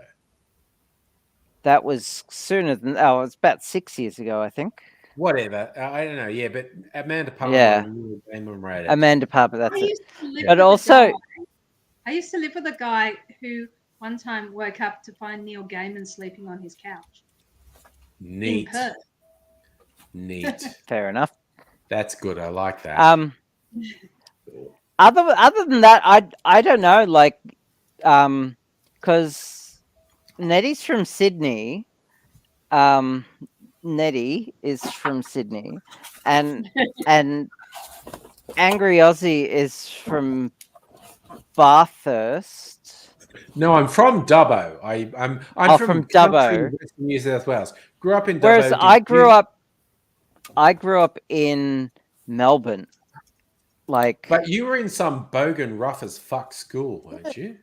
Oh, I was in Croydon High School, which is eastern suburbs, and I try to block those memories out as much as possible. Good call.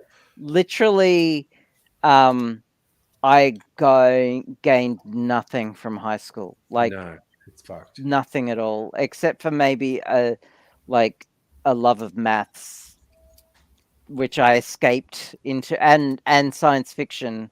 The library, ironically,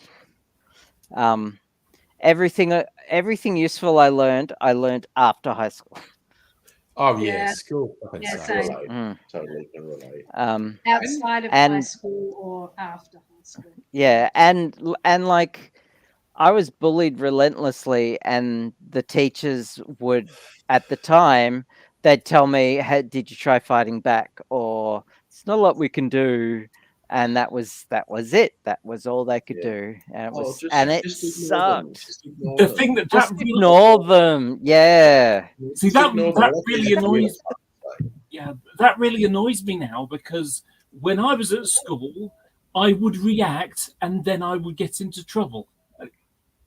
Yep. Yeah. It's Although kind I of think like there's a bit of a difference between Britain and Australia. In Australia, we tend to go the bit, Yeah. at least in previous decades, we tended Yeah. to go the bit more often than There was one time. There was one time.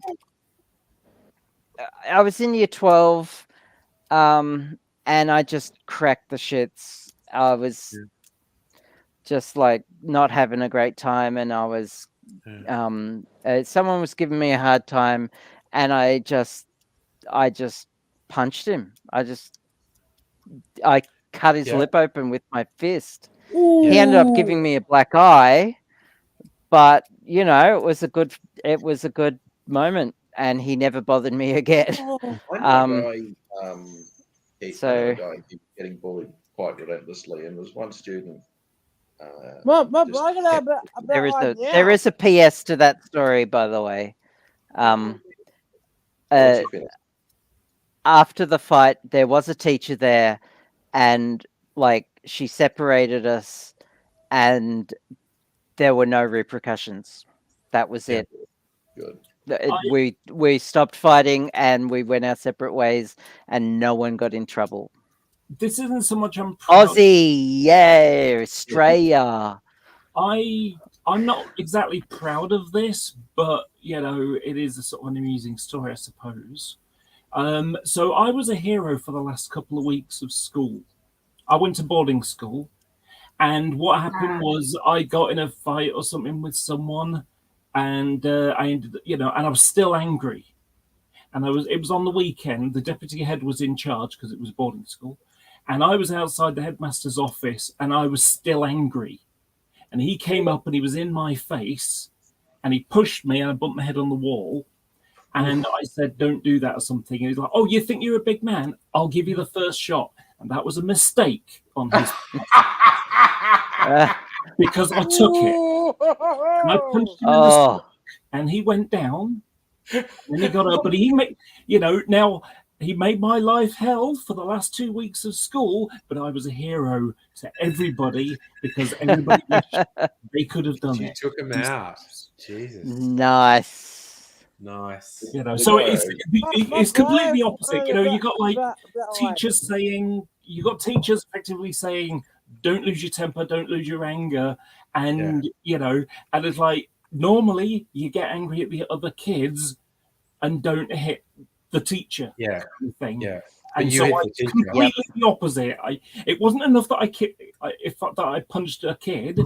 It was I punched a teacher. Well, the deputy. He was nasty. Fucking That is class. epic. That is Well, so epic. the deputy headmaster. That he is wasn't a teacher, epic. Yeah. I tell you what I did more than once. I love that. Wow! No More- wonder more you than were a once. hero. More Fuck than yeah. once. I had Like I say, the main thing though, Nettie, is that everybody hated the guy. All the kids at the school, probably half the That teachers works. hated him as well. That works. That absolutely works. But more than once, I did the thing. I had someone punch me in the head, and it fucking hurt. But I never gave out that it hurt. Like I've been punched by someone and just stood there and going, "Is that all you got?" And it's like I've got a pretty hard head. I think I like hurt their fist when they punched me, and they went bam, and I just stood there and went, "Yeah, is that it?" And then they were like, "I think this guy's crazy." And I was like, and yeah, that works. If people think you're crazy, that kind of works in your favor. And that this in primary and secondary, it happened a couple times with guys who I was terrified of, fucking punched me, and I just stood there and went, "Is that it?" And they were like, "But I just punched you in the head. Why are you?" And I didn't punch them back. And because I was paranoid, if I punched them back, I'd get killed. And I just stood there and went, "Is that it? Is that it? Is Is that all you got?" And they were I like, remember. "Oh, I it's remember. crazy." I remember this kid in high school who he was an absolute dork, and he wanted to like prove to the rest of the school that he wasn't. Yeah. And so he decided to do that by targeting me for some reason, Oh fuck. which Okay. like okay, whatever. So one day he came up to me and just like went to punch me, and like he punched me in the face, and I barely felt it. It was the weakest punch. Like it was like being punched by a toddler, and I Yeah. just like stood there and looked at him, and I was like, "What the hell was that?"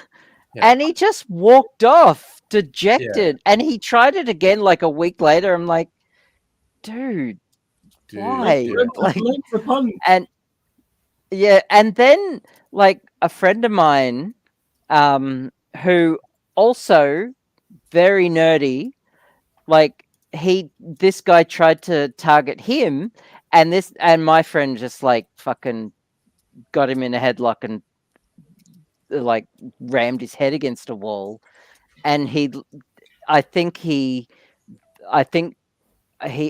ran away he tried to run away from the school that day. Yeah.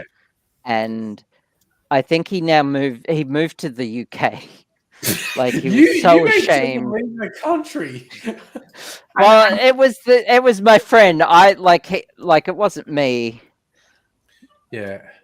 Yeah, but I did boxing training in my teen years, and you're doing sparring and stuff, and I sparred with some guys who were serious boxers. Like, so I've been punched in the head hard enough that my knees buckle, and that is the weirdest feeling when someone punches you so hard your legs stop working. And so it came down to, if someone hit me and they hadn't hit me hard enough for my legs to stop working, I'm like, fuck it, is that all you've got? Also, Kirk in the chat, you in high school, biggest bully, picked on a big girl. I feel like that's the first half of the story, and you're going to tell us the second half. One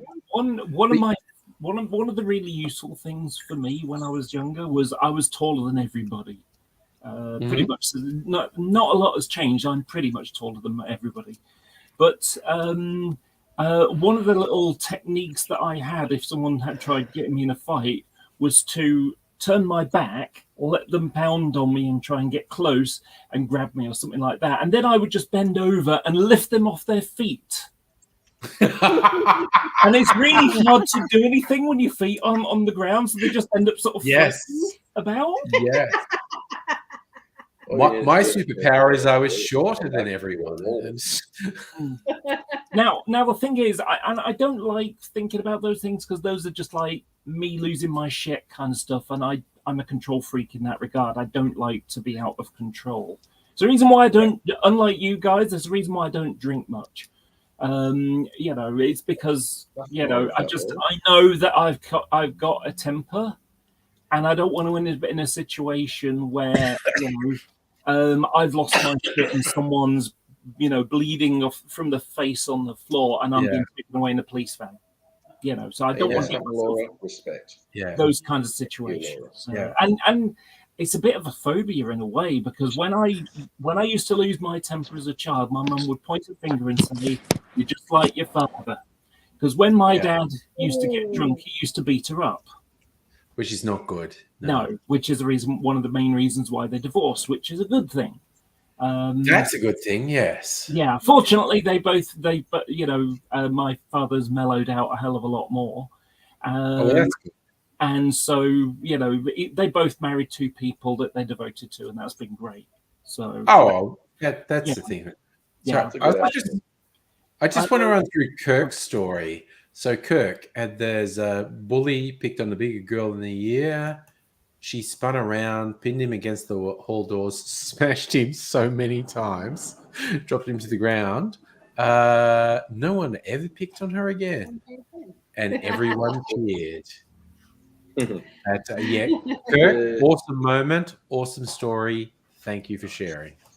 Thank you. The Oh, guy yeah, I know had a but, bully picking on him, and he all right. put a hot meat pie in his face. He Ow! just spun round with his hot meat pie and went straight in the face with it.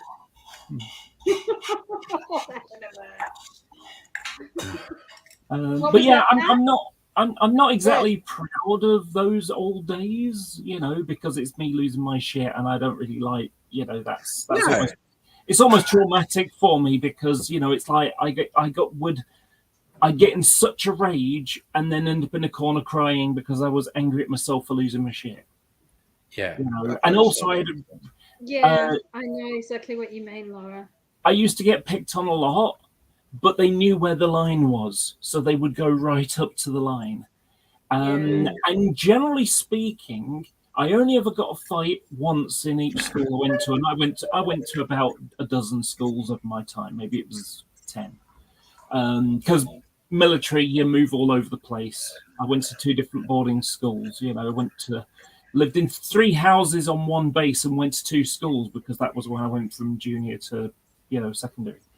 And the reason why was because, you know, I was kind of Incredible Hulk when I lost my temper. It was just rage, you know. Yeah. And if someone's hand was near my face and I could stick my teeth around it, there were no rules.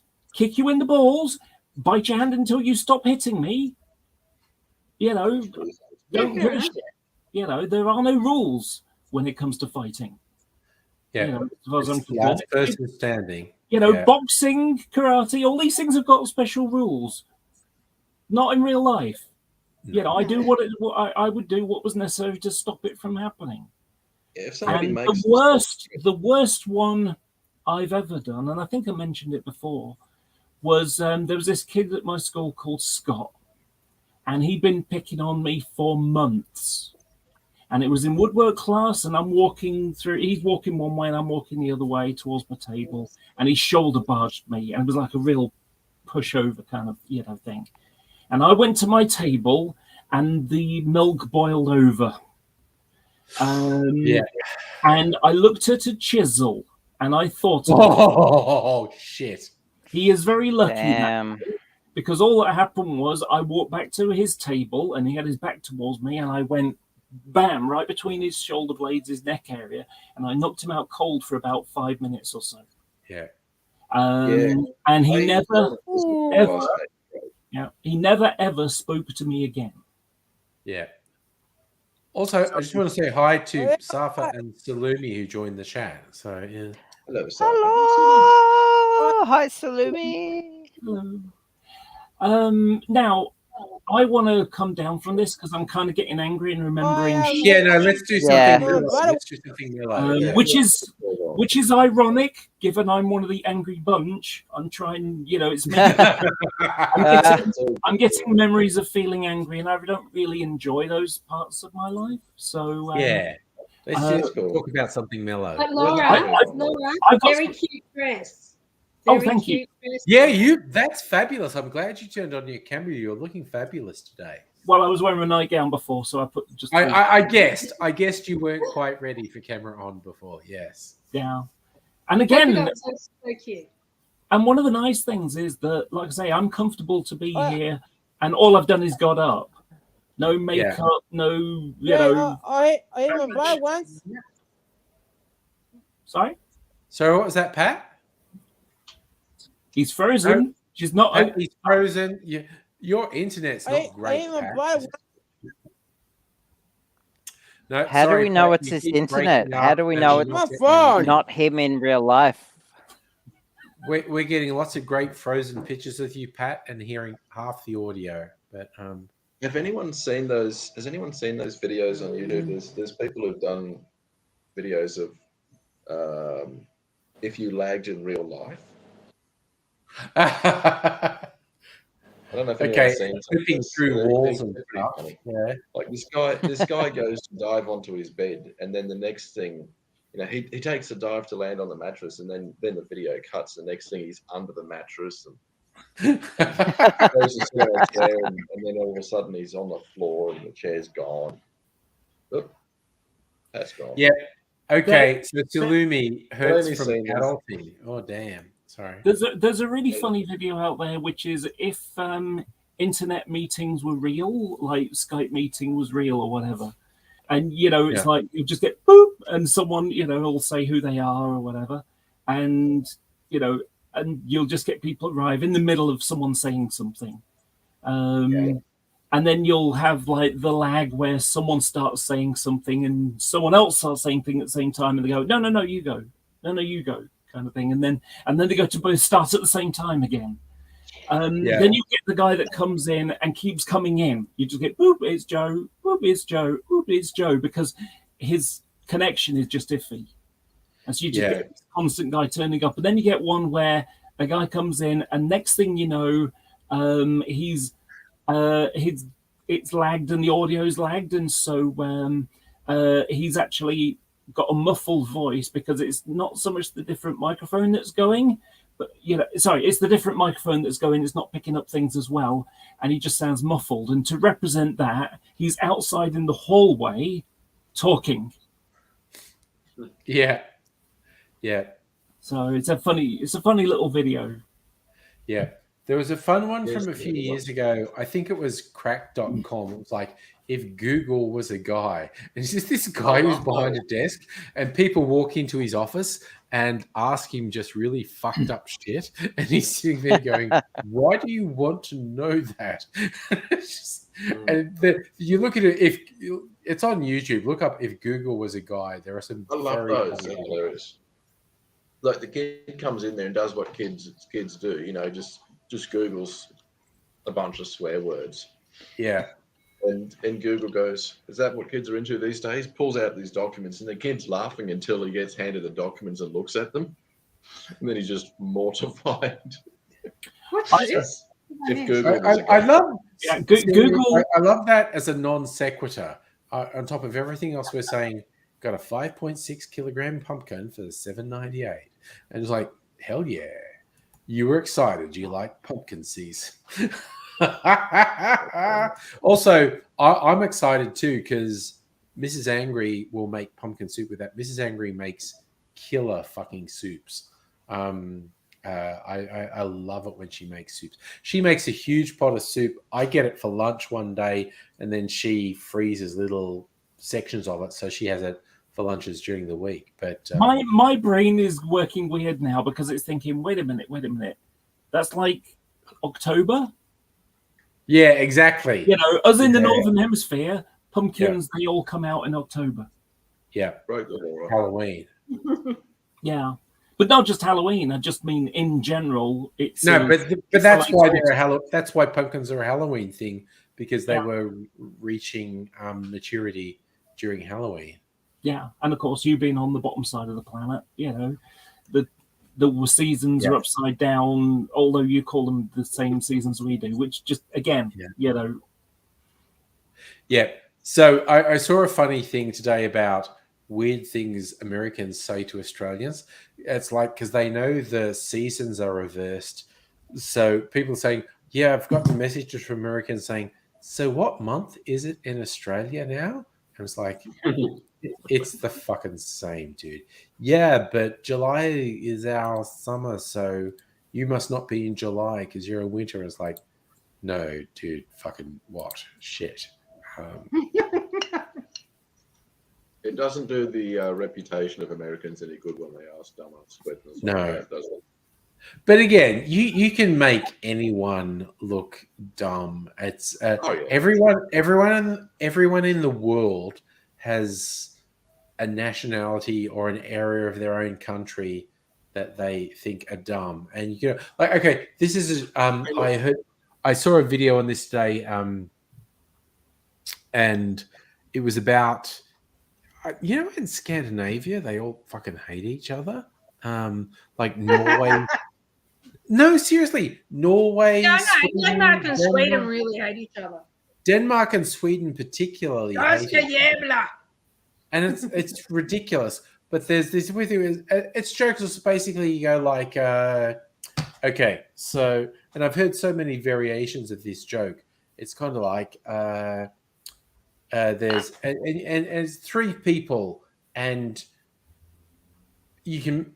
It varies around the world depending what it is. So it's like even if you're in Melbourne, it's like okay, it's like someone from St Kilda, someone from Caulfield, and someone from Collingwood have a competition. There's a farm, and like who can stay in the animal pen the longest, and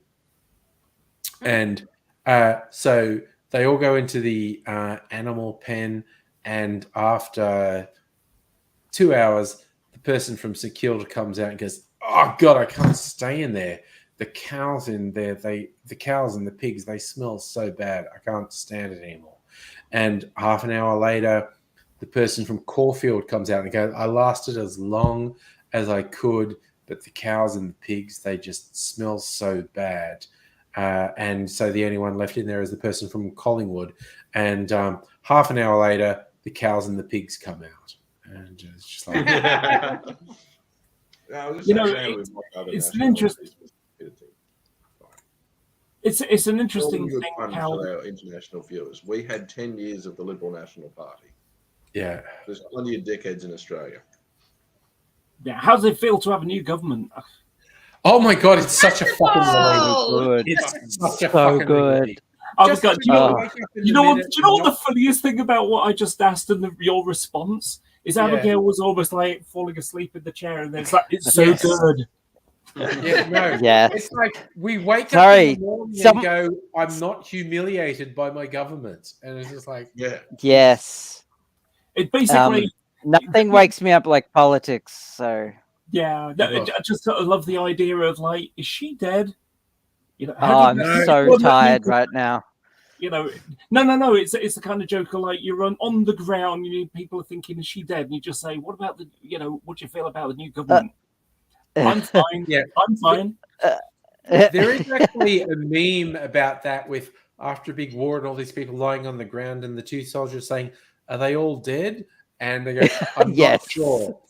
Are you glad the LNP got voted out? And a few of the people lying down go, "Oh my God, fuck yes." It's like, Yeah. Oh, we just wake up in the morning going, "Oh my God, that's such a fucking Ha- relief." Ham, what's that empty feeling I'm feeling? Oh, it's that the feeling of not feeling that dread anymore. It's like, oh yeah, and what is this weird feeling? Is it hope? Is it That grip hope on for my the chest future? called anxiety has gone. Yeah, the anxiety is gone. I have this weird feeling of hope for the future. Yes. you know, there's an amusing thing if you've caught the news from England this week, where we've got a prime minister who 40% of his own party want him to fuck off. Which Yeah, is I saw hilarious. that. And then he says, you know, then he comes on and says, you know, it's a sure sign of his, you know, his popularity with the party. And it's like, Yeah. Because slightly more than half of my own party support me. Yeah, It's get good. fucked. yeah, it's like, Don't well, have it long, isn't it? you know, so yeah, it's the irony of it is that what I'm looking at is exactly the kind of stuff that took down John Major in '97 and ended up with Tony Blair, which you may or may not like Tony Blair, but you know, it's like it was all the Tory sleaze stuff, Yeah. and it's all new. It's a whole new sleaze. Yeah, I kind of think, well, I look at it occasionally, certainly the last 30, 40 years, I usually go, I Get the new think boss and it's the UK old boss. politics might be more dysfunctional than Australian And politics, Hillary, just like which is Hillary. actually saying something. But Yeah. Jesus. The other one, that's out, but the other one is bugger. You know, I've got good news, good trans news, and it's more my Yes. news actually. Yes. So I had a blood test recently, and it Yes. turns out my estrogen is 378. The target is 400 to 600. So, so just on the low side, and we can increase your dose. Nice. Uh, Get there. And your testosterone is 2.6, cis female range under 2.5 Oh, nice. without a blocker. So Ooh. pretty, Wow. pretty well suppressed with the estrogen alone. I don't know if a blocker would add much. Nice. So yeah, without a blocker, because the blockers are the bad bit. When you take the blockers, it can cause all sorts of medical side effects. Yeah. So not having them is good. Yeah. Nice. Oh my God. Okay. There was I saw a good joke today in the lead up the last election. Scott Morrison pushed someone on a particular electorate. Her name was Catherine Deves. She was a gross transphobe. She was awful. And I saw the joke today because there's a lot of news stories about our new Prime Minister Albanese hanging out with the New Zealand Prime Minister, and this story in the satire site was Catherine Deves, who was the transphobes, very upset to hear that the Australian Prime Minister and New Zealand Prime Minister were talking about trans-Tasman issues. Look, Mimsy just popped up to fucking, I don't know what this Hey, is. Mimsy. She just randomly jumped up on my... It's not, I don't even know, I have my legs together, so it's like, no, one thigh is good enough. I can balance on one thigh. Like, you weird cat. By the way, I love my antidepressants. They're so wonderful because they've caused. That's why I'm not getting the blocker. Okay, yeah, no, good antidepressants are clearly good. It's a weird thing, and I've seen a number of stand-up comedians have whole routines about medication for mental health, which tells you something about comedians, that so many of them are on medication for mental health. But this whole thing about sometimes the medication for antidepressants, say, like potential side effects where you're hoping this medication helps you for your anxiety and depression, but potential side effects are increased anxiety and increased depression. And it's like, it's a bit of a dice roll with medication if it's right for you. So if you've got the one that's right for you, that's big fucking win. My doctor put me on something to go with my mirtazapine, and a couple of days after I'd taken it, it was the highest anxiety I'd had for quite some time. Yeah. So, I put that in the bin. I took a couple of SSRIs and they didn't work for me at all. They really didn't. I mean, one of them made me almost suicidal. And and that's a real thing, yes. Like I, look at my pal Lenny here and think about taking some scissors to him. Just, it's like, what? Like I live on the 10th floor block of flats. I have a really nice digital camera. I wonder what it would look like if I just like open the window and let it go and watch it go kaboom. I wonder what that would look like, and it's almost like, one of Bjork's songs where it's like, I wonder what my body would feel like slamming against those rocks. It's like, she's been on SSRIs, obviously. Yeah. That's how that song came about. But I'm on an SSRI at the moment, and it's been the best for me.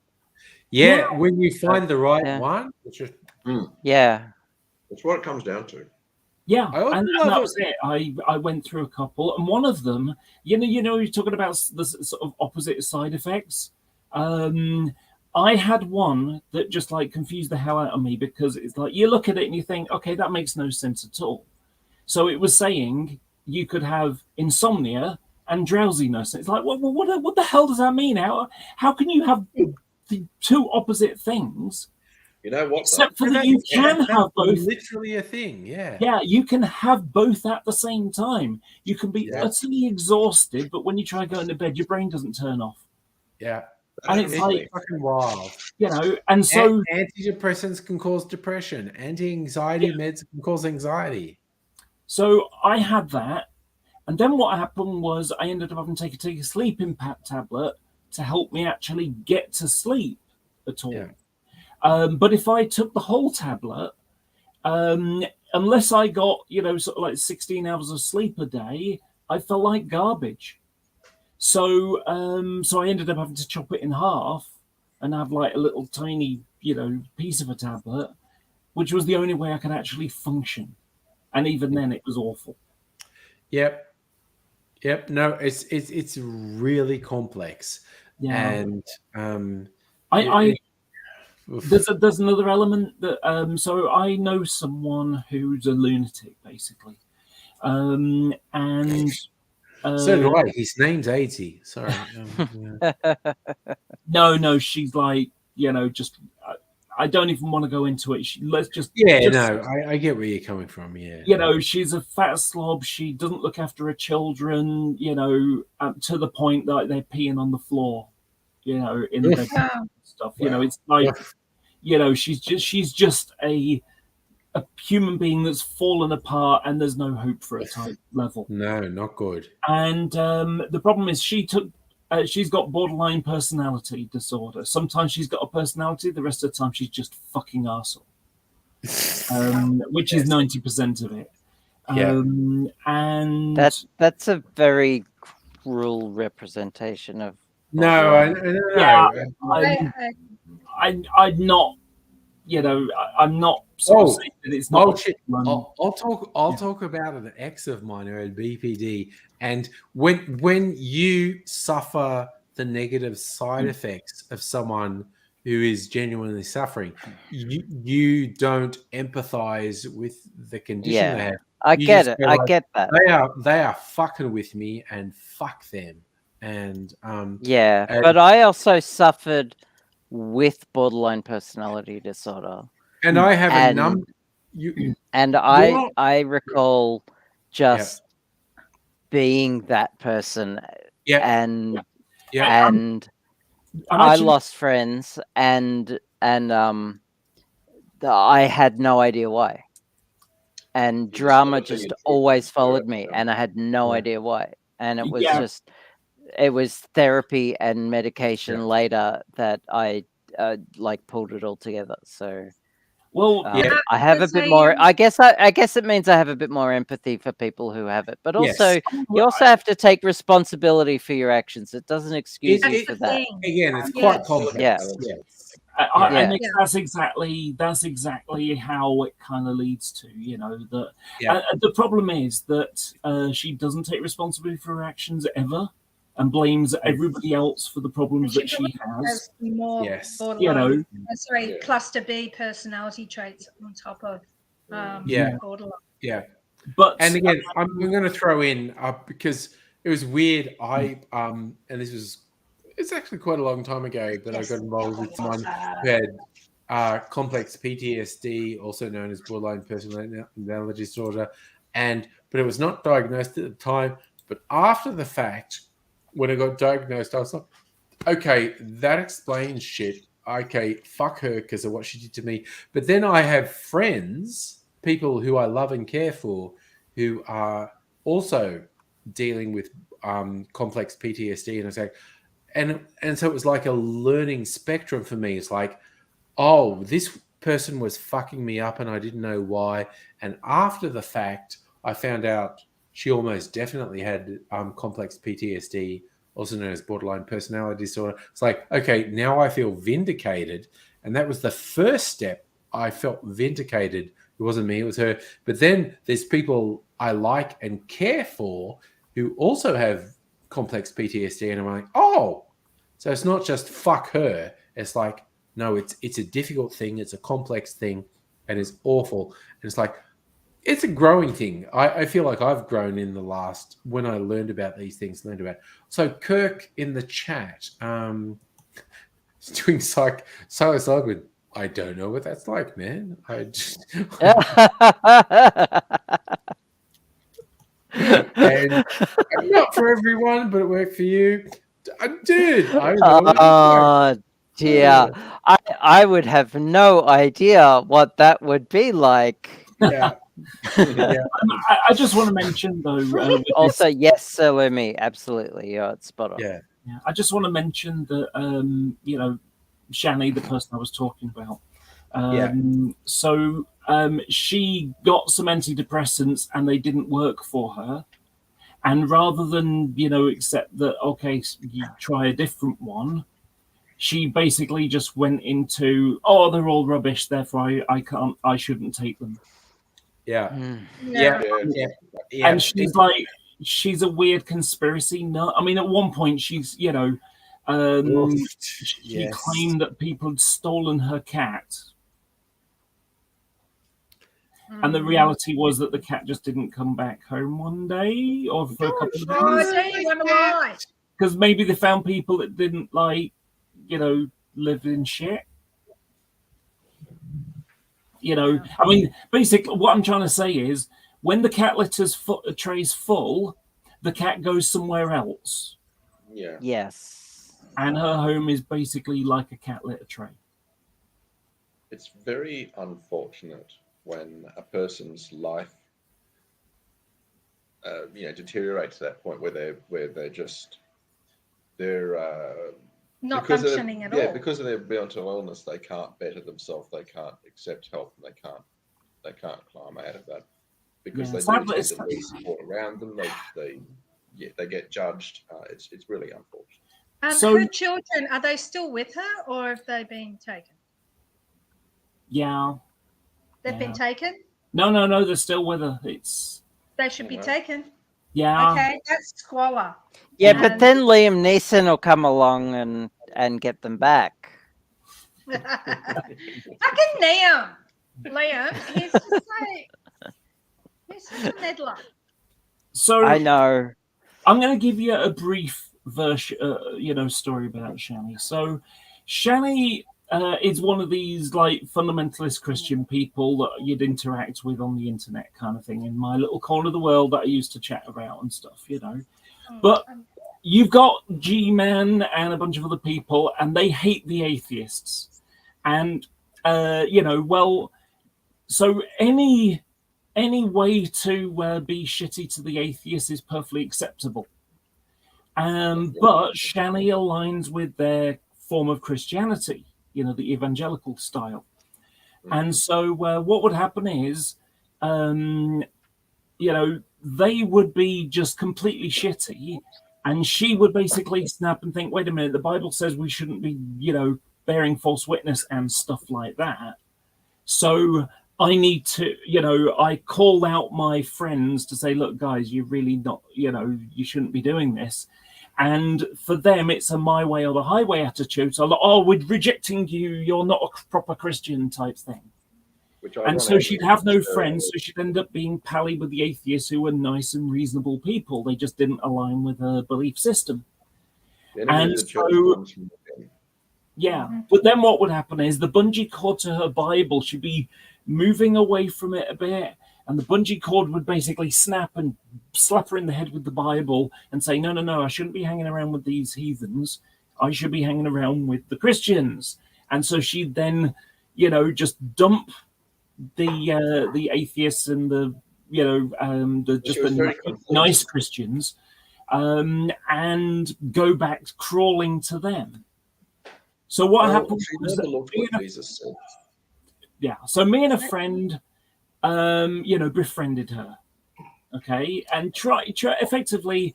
She has some mental problems. Maybe if we can influence her to sort of, get out of a mindset, do you know what I mean? To sort of guide her away from a crazy mindset, because she'd go through these exact cycles multiple times. I think I've watched it happen 6 times now. So what happened was my friend and we befriended her and gave her lots of support. And then one day she decided that her ego was she hadn't converted anyone to Christ. So she lied. She said she hadn't converted anyone to Christ and she befriended us to try and do that. But, we hadn't. So she was dumping us and, said how, when the Muslims come to take over, that we would sell her out for money. Look, just her kidneys and maybe her corneas. But yeah. To be honest, I don't think anything of her should be donated. You know, it's Too toxic. there's a funny little thing, and you know the wargaming stuff. I made a joke this week because the Tyranids, which are like think Starship Troopers, okay. So one of the things they can do is the gene stealers can steal the genes. They can eat something and get the knowledge from it. Okay, that's how they gain knowledge of the enemy and so on. And if you remember Starship Troopers, where it goes in his head and sucks his brains out, and that's how they get the knowledge, kind of stuff. Similar story. Okay, well, so there's Nurgle. So you got humanity and you got the Space Marines, and then half of them turn to evil, and there are 4 gods. There's a god of the blood god Khorne, which doesn't care. Blood needs to be spilled. Doesn't care who's. Laura, I think you're going way too in depth on this. Blood god. Okay, so Nurgle is the god of disease. Okay, and even the Tyranids would take, you know, would do the equivalent of taking a piece of chicken out of the fridge and going, no, I think that's turned, and throwing it in the bin. Even they wouldn't eat, you know.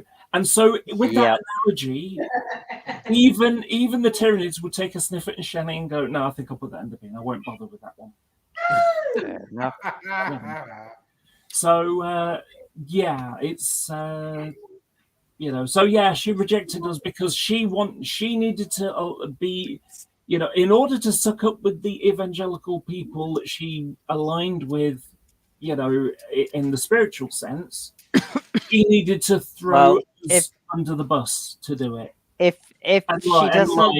she doesn't come back with a Jesus arm tattoo, then she's not a real Christian. Then is she?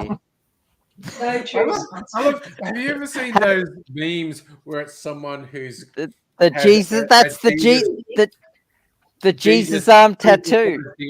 So Jesus Yes. is jerking you off for the rest of your life. Yeah, that's exactly what that is. And it's there the are best. variants of it, like the Shrek arm and the what's his name? The Snoop Dogg arm and the Popeye arm. Also, on people with vaginas, I've seen an incredibly disturbing one where The devil someone has face. a really underage looking anime character on their torso.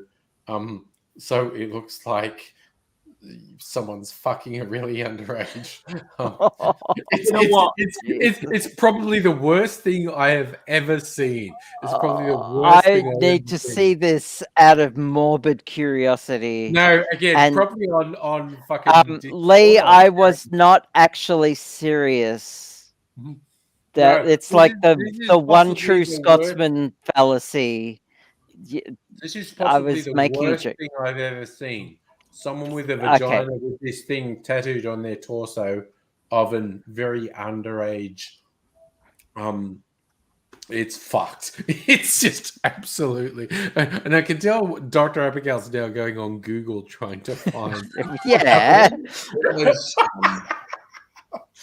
Always strong.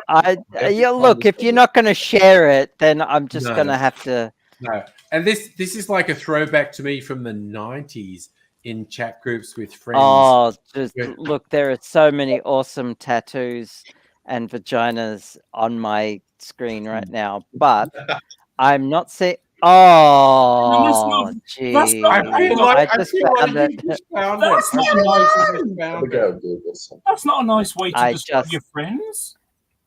What did you look for? Oh, What that's did you do, awful. Angry? Really bad Oh, tattoos. Really That's bad tattoos. awful. Yeah. I feel like What is Dr. it? I Abigail- want to What? find it too. Oh, Why would you get that? yeah. No, What is Dr. Abigail, put it in private chat. Put Oh put your my- search results in private chat, and then you can I see. can- It's the worst fucking thing ever. It's so bad. Do we have Oh, private that's chat? Oh, there's private chat. It is really fucked. Oh my gosh.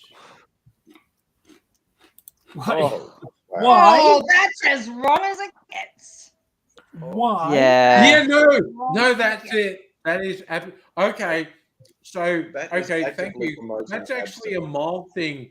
that Dr. Abigail put us in private chat, I have actually seen the one where someone with a dick is fucking the person with that tattoo. Oh, It's the fucking worst. Okay, It's the fucking atheist, worst. atheist meantime, I think even Nettie and nobody will appreciate this one. All right, so I'm hoping Laura's sharing something much milder than that. Oh gosh, yes. Oh yes, the passive aggression of the Christ. Yes. yeah. That's a sketch with those two guys. It's and again, it's such a dumb but extremely funny joke. The passive aggression of the Christ. No, it's fine. I'll carry it. I like it. I like that. Again, because Mel Gibson, that's a reference to the Passion of the Christ. Mel Gibson He used is a to live weird. down the road from the Passionists. He's a weird, fucked up guy. Mel Gibson has issues. It's My just friend used to live down the road from him. He used to have a. He brought up his bazillion children on a country property. Where was it? Sort of near the border of Victoria and New South Wales. Yep. I used to And she be a said huge that fan people of had to Mel. had to watch out for him like wavering across the road all the time, you Yeah. know, on Friday nights. Try not to run him over. What's this? When life gives you lemons, freeze them, throw them as hard as you can at people making your life difficult. I did That's see my one cat's today on the socials of someone That's going, really- when life gives you lemons, make a whiskey sour. For God's sake, people, we're grown-ups now. And That's a good Slightly more controversial, but not hugely so. Entertainingly so, though. all right, Laura's being slightly more controversial. It's a okay. I can't even see what that is. No more nails. Oh, no more nails. Oh, fuck yes. Salumi saying, I shared that. That was me. Again, Salumi, you're a legend. Suspension fetishists will not enjoy that. There was a thing. There was this fucking thing at an art gallery in Melbourne recently with AFL players being suspended in ropes with a typical AFL. And I saw this media article like, why are AFL players being suspended in ropes and stuff? And I was like, I don't know, because they're kinky as fuck. I don't know. Were they Why using are AFL players being suspended in ropes? Because it's a sex thing? I don't know. It's like, I don't know. Fucking hell. Not religious, but is very adequate, especially in your country. Especially in my country? Okay. What's that? What's especially in our country?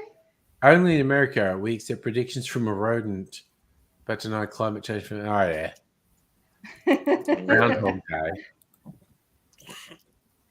Again, probably my favorite line from that movie, Groundhog Day, was Bill Murray going, "I'm not the god. I may be a god." Yeah. And that's me on most days, honestly. I'm not the god. I may be a god. I'm just a god. Entertaining I'm politics one for you.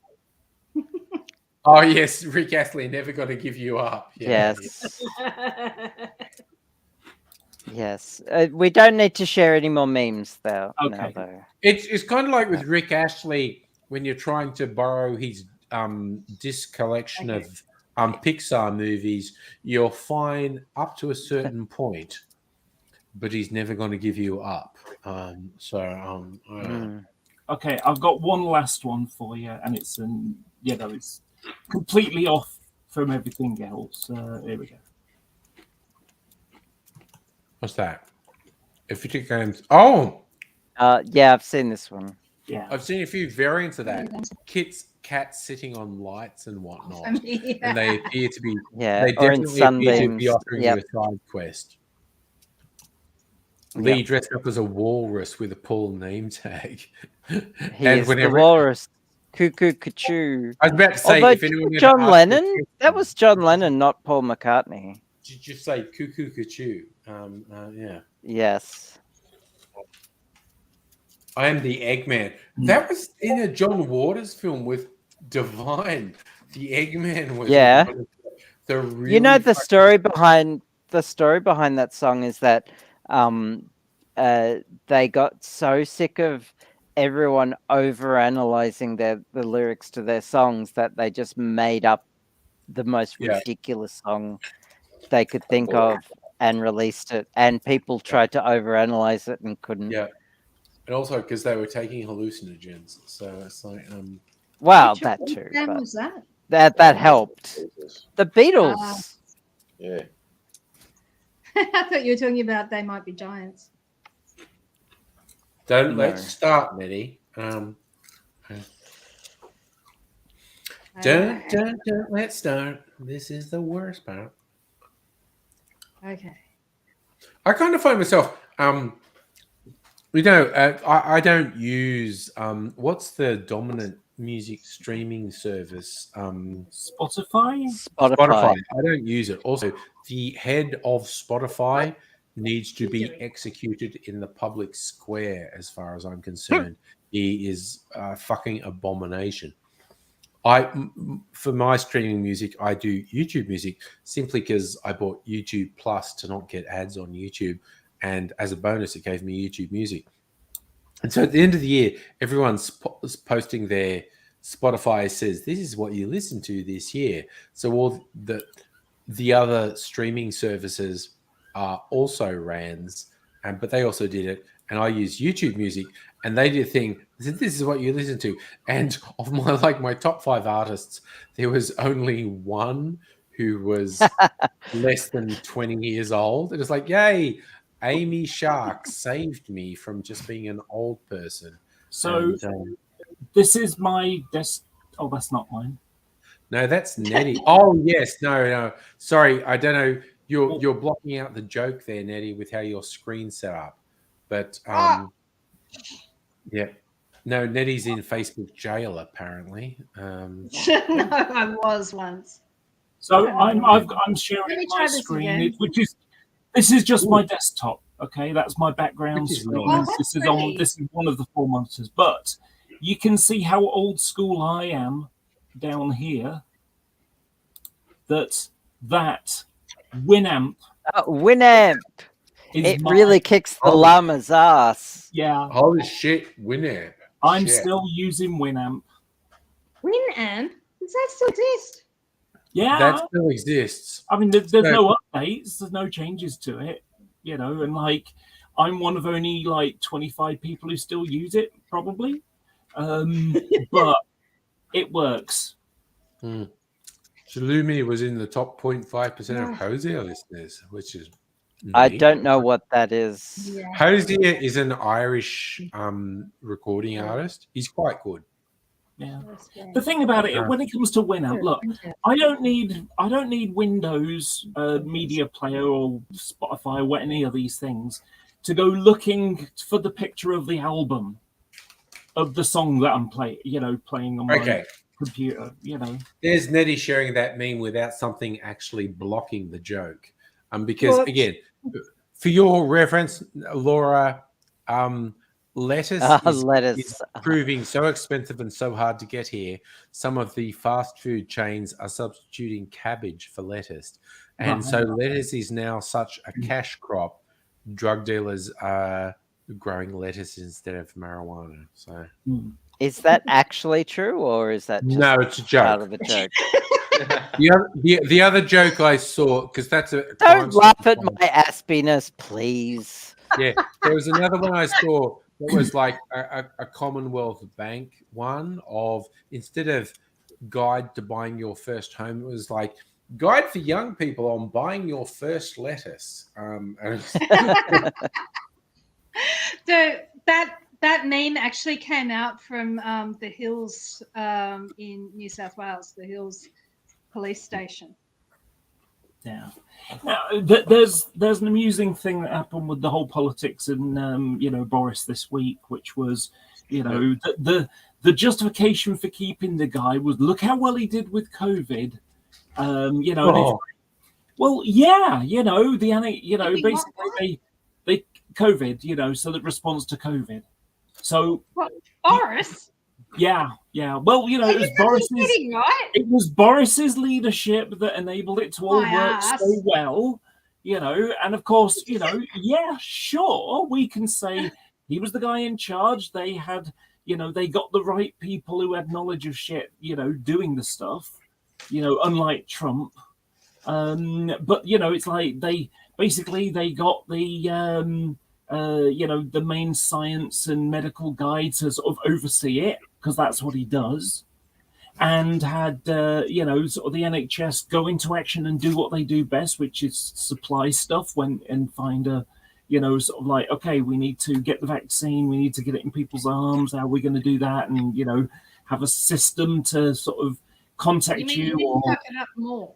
yeah, exactly. But on the downside, everything that they did get involved with, was like having parties while people were dying, releasing old age pensioners who got COVID and send them back to their old age people's home, and then have thousands of old people die because of this.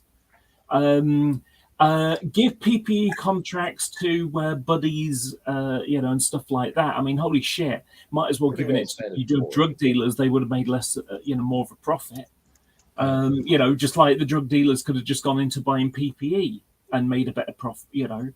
Made less of a profit than their buddies did when giving contracts to people. Yep.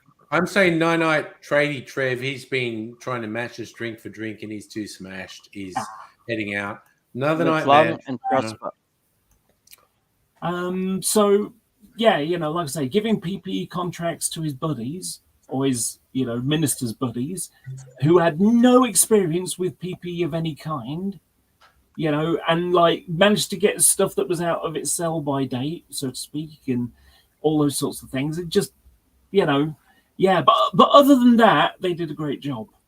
Yeah. Other than killing. Again, the debacle in the UK and the debacles in Australia with the Conservatives doing cronyism and throwing dollars to their donors and whatnot, it's amateur hour compared to what happens in the United States. The United States political system is so corrupted and is so fucked up. Everything we worry about with our own political systems, like, that's obviously corrupt and that's obviously bad.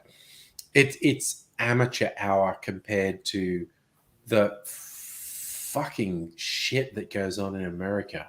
Yeah. Oh, I've got the one of the most amusing ironies happened yesterday for me, which was so I had a filling, so I had a bit of decay, and it was filled, drilled and filled. So I went to to the dentist, and of course they numbed the whole side of my body, so I looked like I'd had a stroke most of the day. Like I'd had a stroke for most of the day. But the amusing thing, and it kind of COVID related, is that normally when you go to the dentist, he says something to you, or you need to say something to him, like, can I spit out, or something. But unfortunately, your mouth's full of tools and like his hand or whatever, and so all you can say is and who, for some reason they're able to decipher that and say, oh yeah, sure, you can spit out. But well, the opposite was the case as well. So at the same time, the doctor had a similar problem. He was saying things, but thanks to a mask and a proper, big PPE mask and a visor to stop any splashage, I couldn't understand a single thing he said either. Okay. I remember a joke from the old Dave Allen show where it's a dentist is working on someone's mouth, and you hear one voice going, have you had a holiday recently? And someone going, oh, no. And so you assume the voice who's being articulate is the dentist. The one who's going, ah, is the patient. And then it all finishes and the patient's like paying the bill and going, how much do I owe you? And then it's like, oh, yeah, and which again, just a weird little joke. You see, now we're talking about dentists. My brain's going off to, I'll be a dentist. I got the talent calling you pain. Oh yeah, good old the musical version of Little Shop of Horrors. Yeah. Sorry, Kurt's asking a question. I've never This seen is a it. local politics one.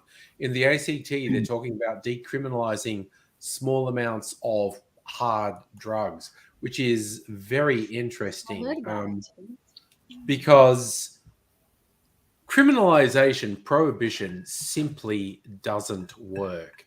It will be interesting to see what happens in the ACT over the next couple of years, in the idea that if you personally have a little baggie on you, the cops won't arrest you and you won't get a criminal record, but the cops will still try and fuck with you and tell them who your dealer is. What's ACT? Because the Australian Capital Territory, which is a small, it's not really a state, it's a legislative area. Territory. It's a territory. It's fuck. Australia, I don't know, it's dumb. It's dumb as fuck, and pretend I never brought it up because it doesn't count for shit. Safa asked me, I can afford a dentist. No, the NHS, you can get NHS dentists, and if you're disabled like me or whatever, then they do the work for free.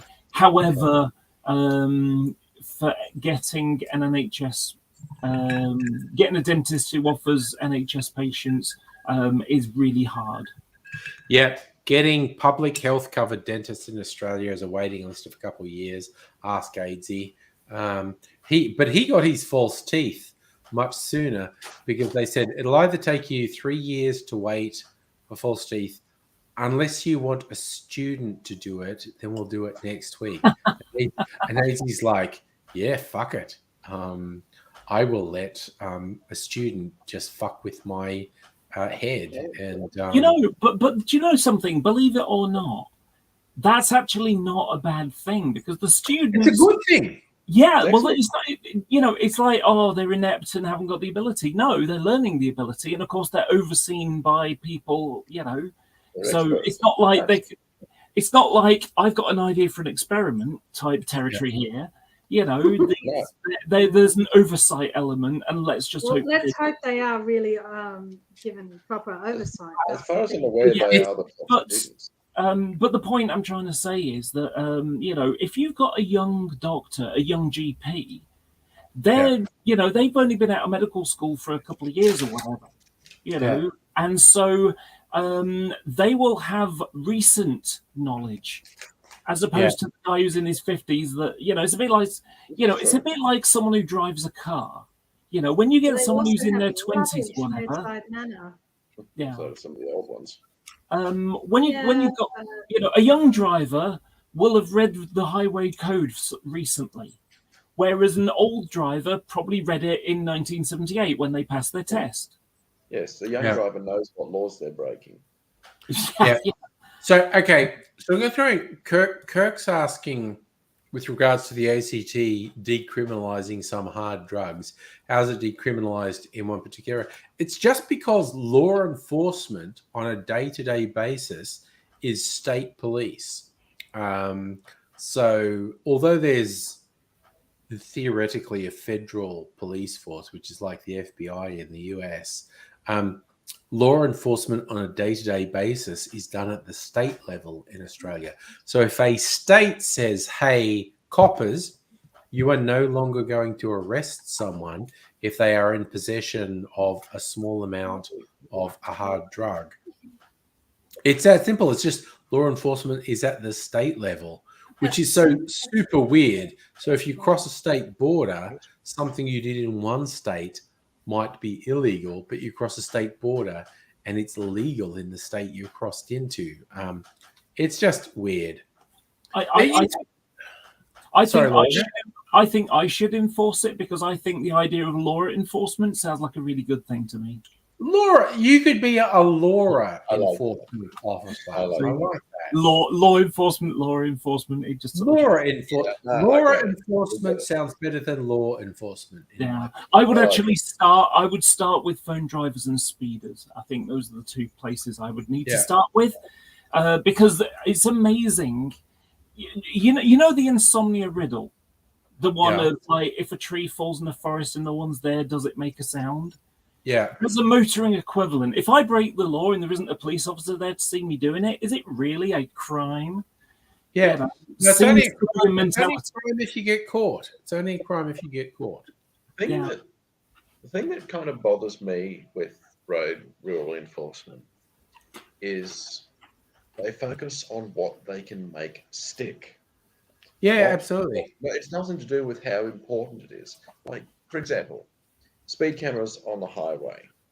Now, if you're traveling at 110 in a 100 zone on the highway and there's not a lot of traffic around, fucking dilly-gaff. Hmm. Yeah, But I it's- think the It main one doesn't is matter, but they will slap a fine on you for that.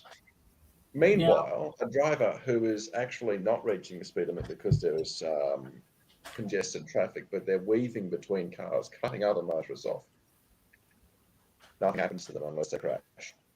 They're endangering more lives by doing that than a person is doing 10 kilometers at speed. But the 10 kilometers an hour is easy to snap with a camera, so that's what they target. It's yeah, I mean, it's exactly. I mean, speed cameras do one job, and that's it. And we've had a problem in the UK with this. In Manchester, right now, there are between 4 and 6 traffic cops out there right now, in an entire city. It's a big city. It's like 20 miles across. In sort of territory area. And yet, and that's because speed cameras have replaced them in many ways. The trouble is, the speed camera, like you say, only does one thing.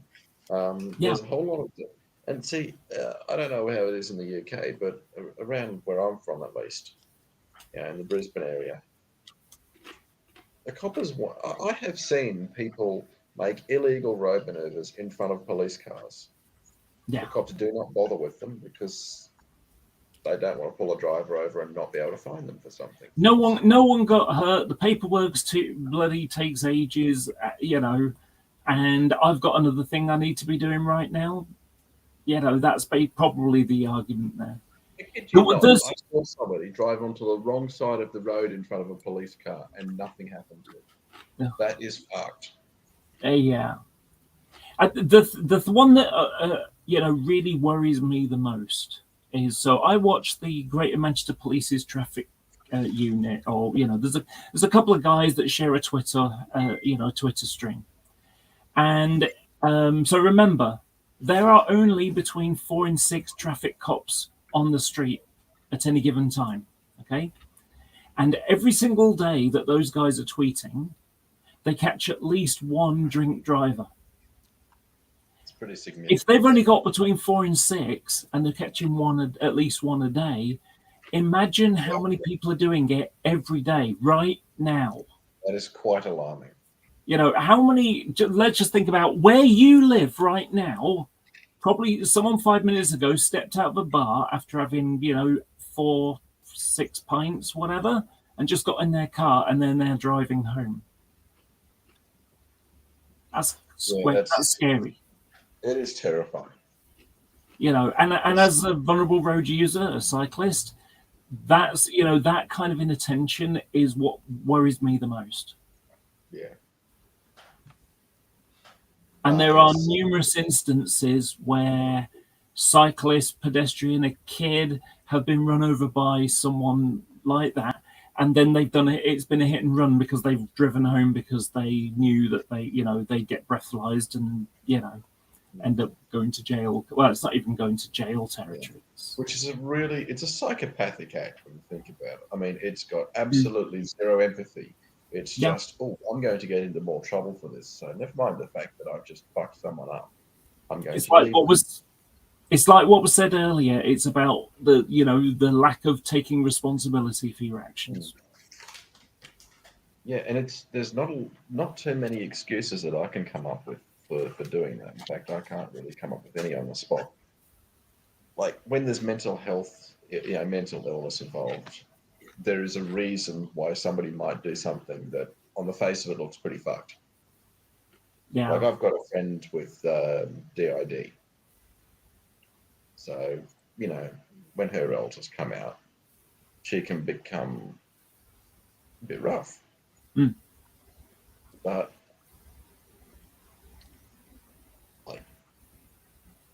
that is not bad decision making. That's a genuine thing. Yeah. Because the drink driving is bad decision making. Mm-hmm. Yeah, and America is really, really bad for DUI, as they call it there. The statistics are huge.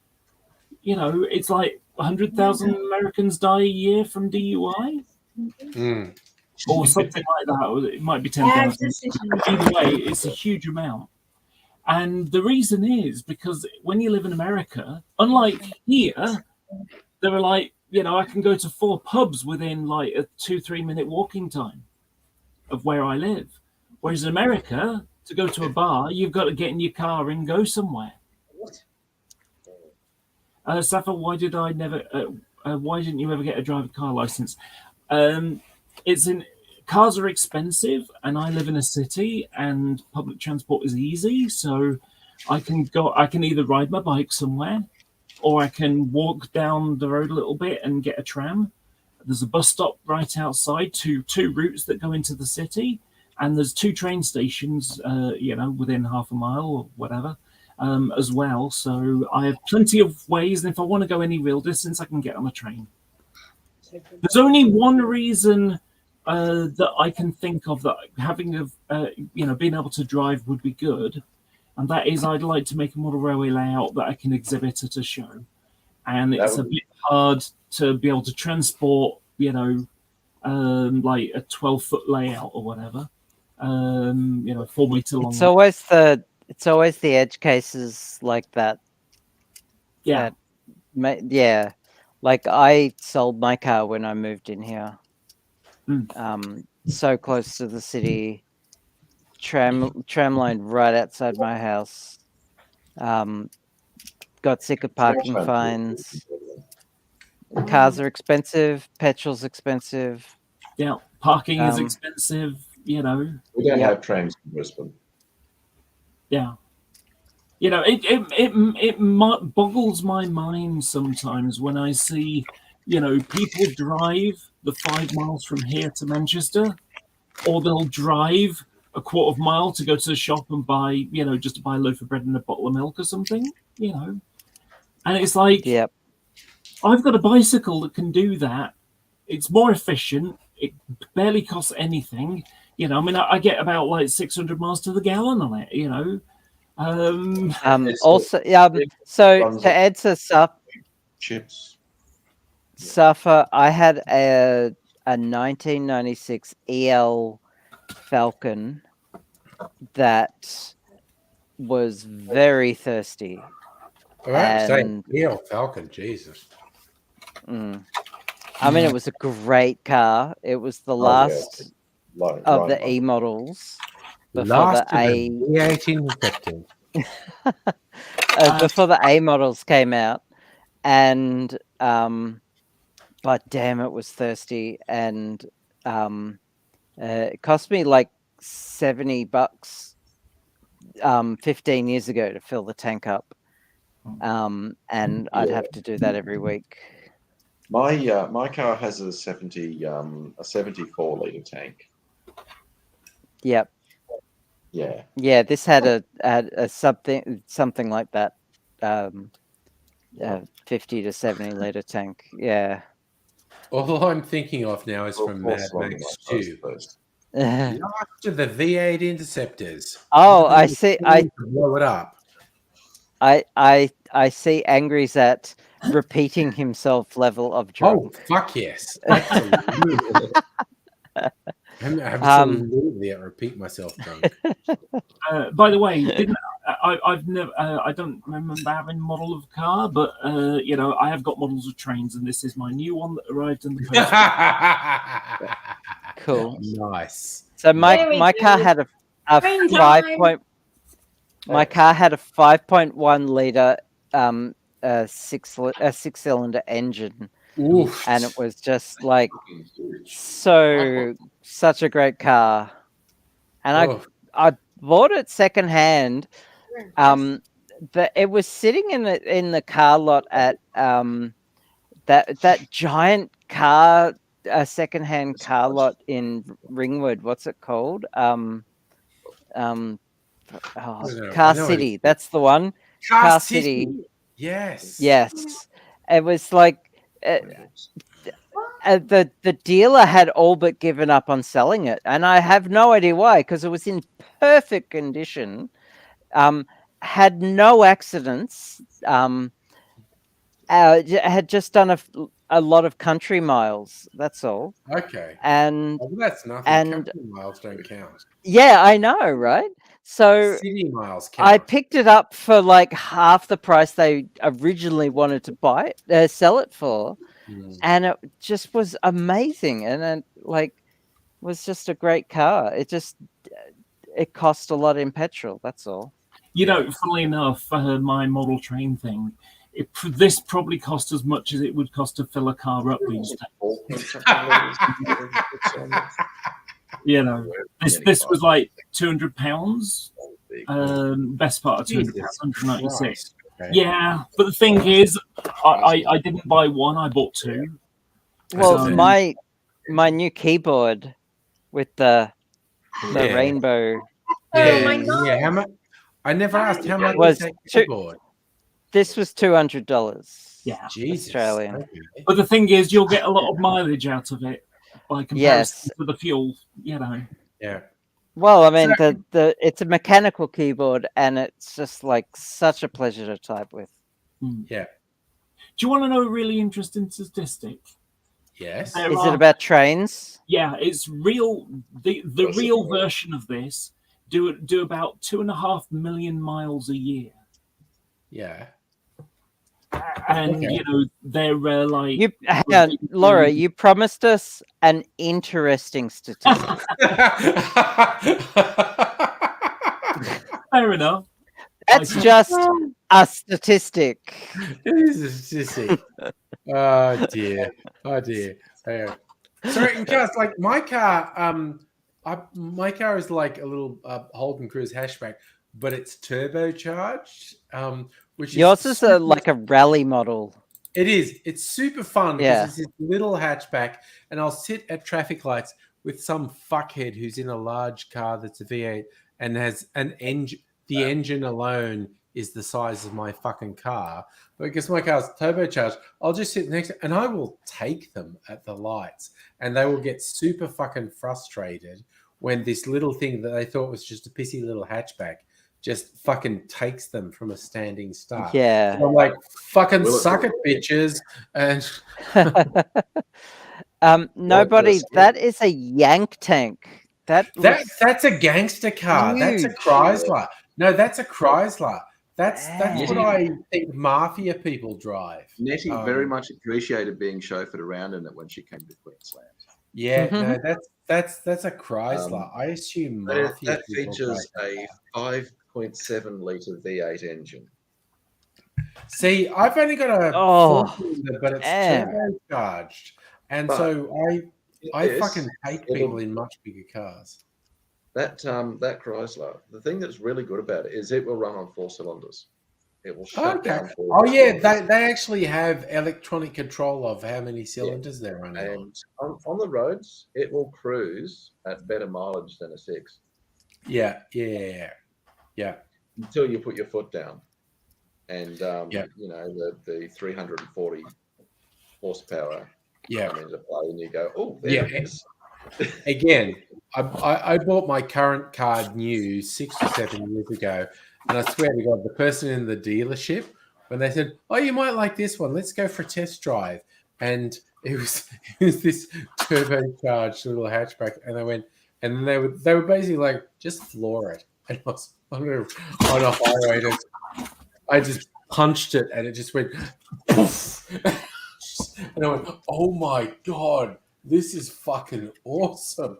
I knew someone who owned things do one of the original RX-7s with the rotary engine. Oh shit, the RX-7s with a rotary engine, they were amazing.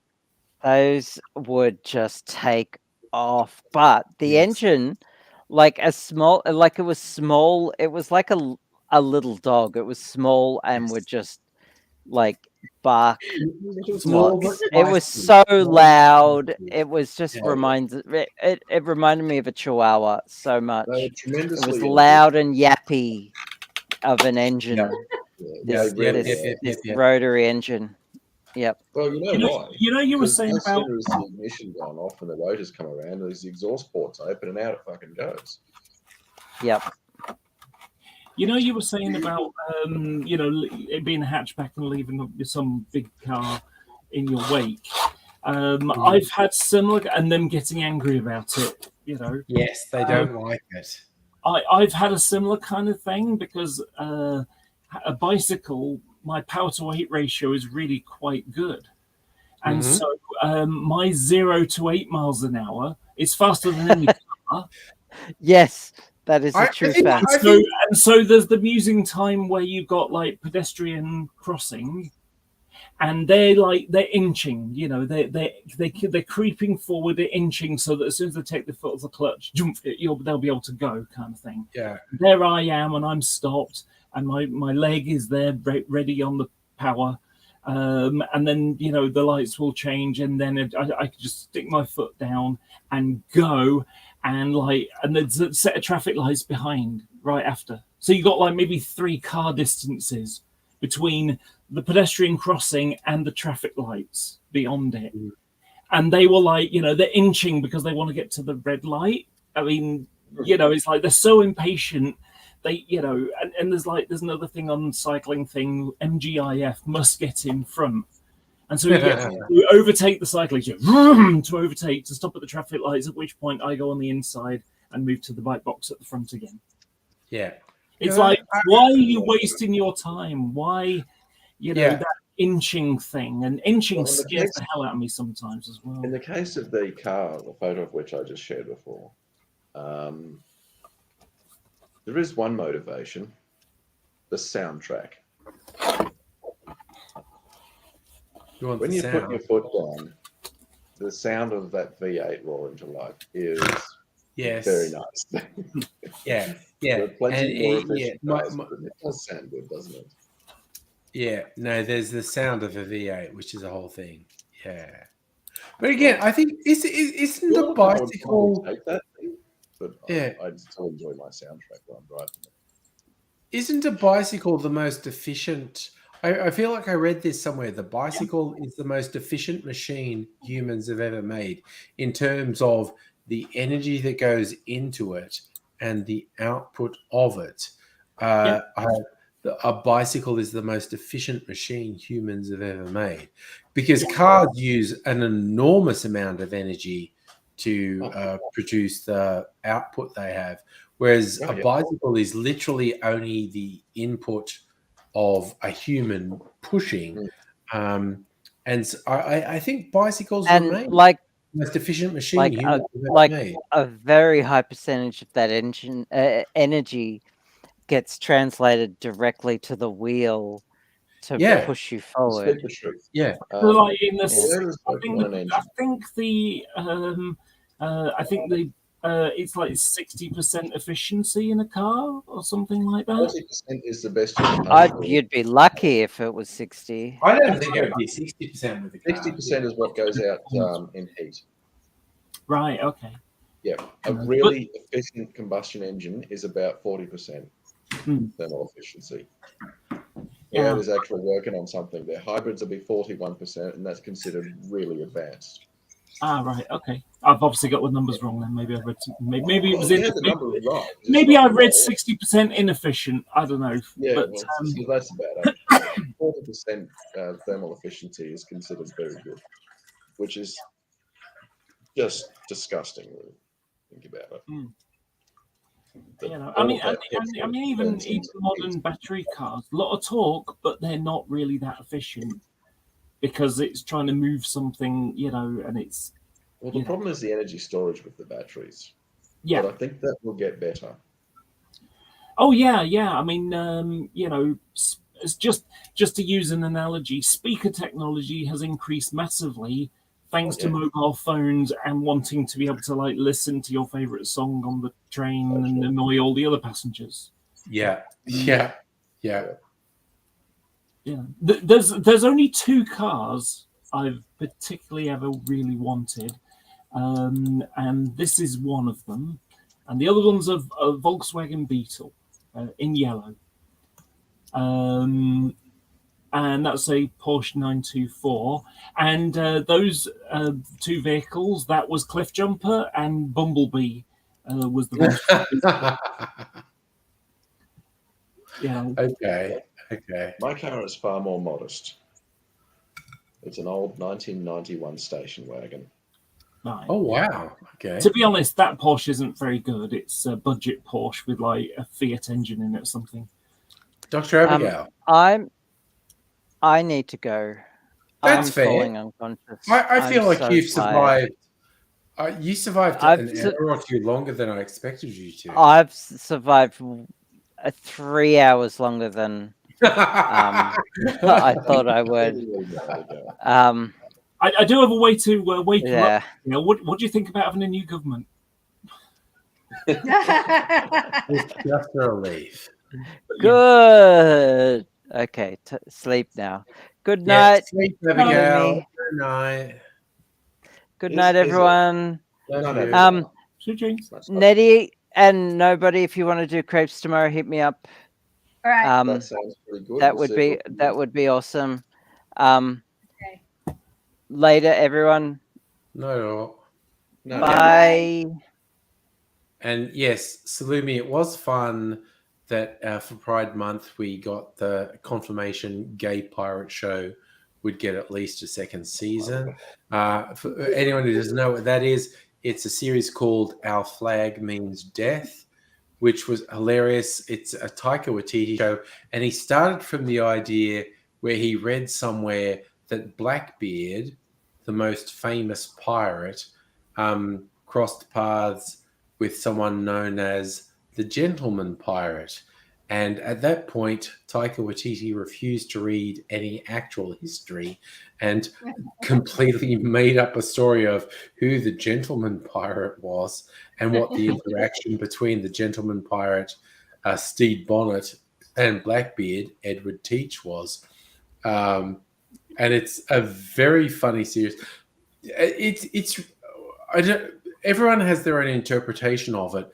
But for me, the series Our Flag Means Death was not laugh out loud funny, but I was very engaged with it and I wanted to know what happened to all the characters in it. But yes, the shorthand version of Our Flag Means Death is the Gay Pirate Show. So it's very funny and it's really good. So, and yes, Safa, Taika Waititi is absolutely a treasure. You look at his history. I have to watch his first feature, which is called Boy, which is on Netflix. That's like the one major Taika Waititi thing I've never seen. But, you know, he's done feature films of What We Do in the Shadows, Hunt for the Wilder People, and then he did Thor Ragnarok. And he's done a couple of TV series, What We Do in the Shadows, Reservation Dogs. I do love Taika Waititi's output.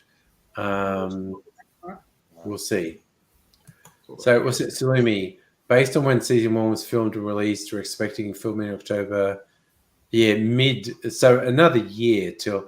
Yeah, it's probably fair to say it will be quite a while till we see season 2, but we will see it. Safa, that's an excellent question. Is there an equivalence between Taika Waititi and Baz Luhrmann? I'm also thinking Baz Luhrmann in the 90s or noughties, where he's doing like Moulin Romeo Rouge. and Juliet and stuff like that. But Baz Luhrmann continues to do stuff.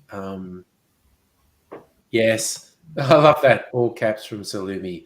I want more gay pirate show. And again, our flag means death rarely made me laugh out loud, but I was very engaged with it. I wanted to know what happened with the characters in the show. It was very entertaining. Again, I have a huge soft spot for Taika Waititi. I think he's hilarious. And just when you see some, like, particularly like he launched onto the international stage with Thor Ragnarok, and Taika did the voice for the rock creature. And there are really hilarious interviews with him on American Tonight shows and whatnot, where it's like, yeah, okay, so that character you did the big rock thing that was supporting.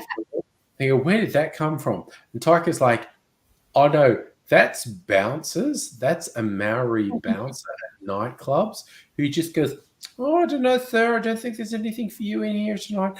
And this person is the size of a fucking mountain and could absolutely physically stop you from doing anything. Thank you. Yes, Lumi's Korg. And but they don't resort to phically stopping you from doing stuff. You just think, oh, no, sir, I don't think there's anything for you here tonight. Because Korg is made of rocks. Korg is huge and he's made of rocks, but is incredibly conversational the whole time. And Taika Waititi is just going, yeah, no, it's like he's based on these enormous Maori guys who are the bouncers in nightclubs, and they don't resort to punching you to stop you from going into the club. They just go, no, Sarah, I don't think there's anything for you here tonight. Off you go then. It's absolutely hilarious. It's fucking brilliant. Oh my God. They barely have to do or say anything. Yeah, no, it's just like they enough obstacles. they don't have to threaten you. They don't have to be. It's just because they're the size of a fucking mountain, and you cannot possibly transgress them. So they can be very light and go, oh no, sir, I think you should just move on. It's just like it's just, okay. Taika Waititi. Have you ever watched the New Zealand version of Cops? Oh my God. Oh, Isn't it's that the so best. It is literally the best of all those police shows. The New Zealand version of Cops is the best because everything is so low stakes, and it is these Tiwi cops with their funny little accents going, yes, sir. I don't know if you want to do that. It's just everything in the New Zealand version of Cops is so low stakes. It is fucking hilarious. I fucking love it. It's the best. The cops are so laid back. Yeah, it is hilarious. Yeah, all right. It's so good. The New Zealand version of Cops is the best version of Cops. It's so funny. The whole blow on the pie episode. You remember that one? What's the name of the show? It's I can't even remember. I know. But I've watched heaps of it. It's so good.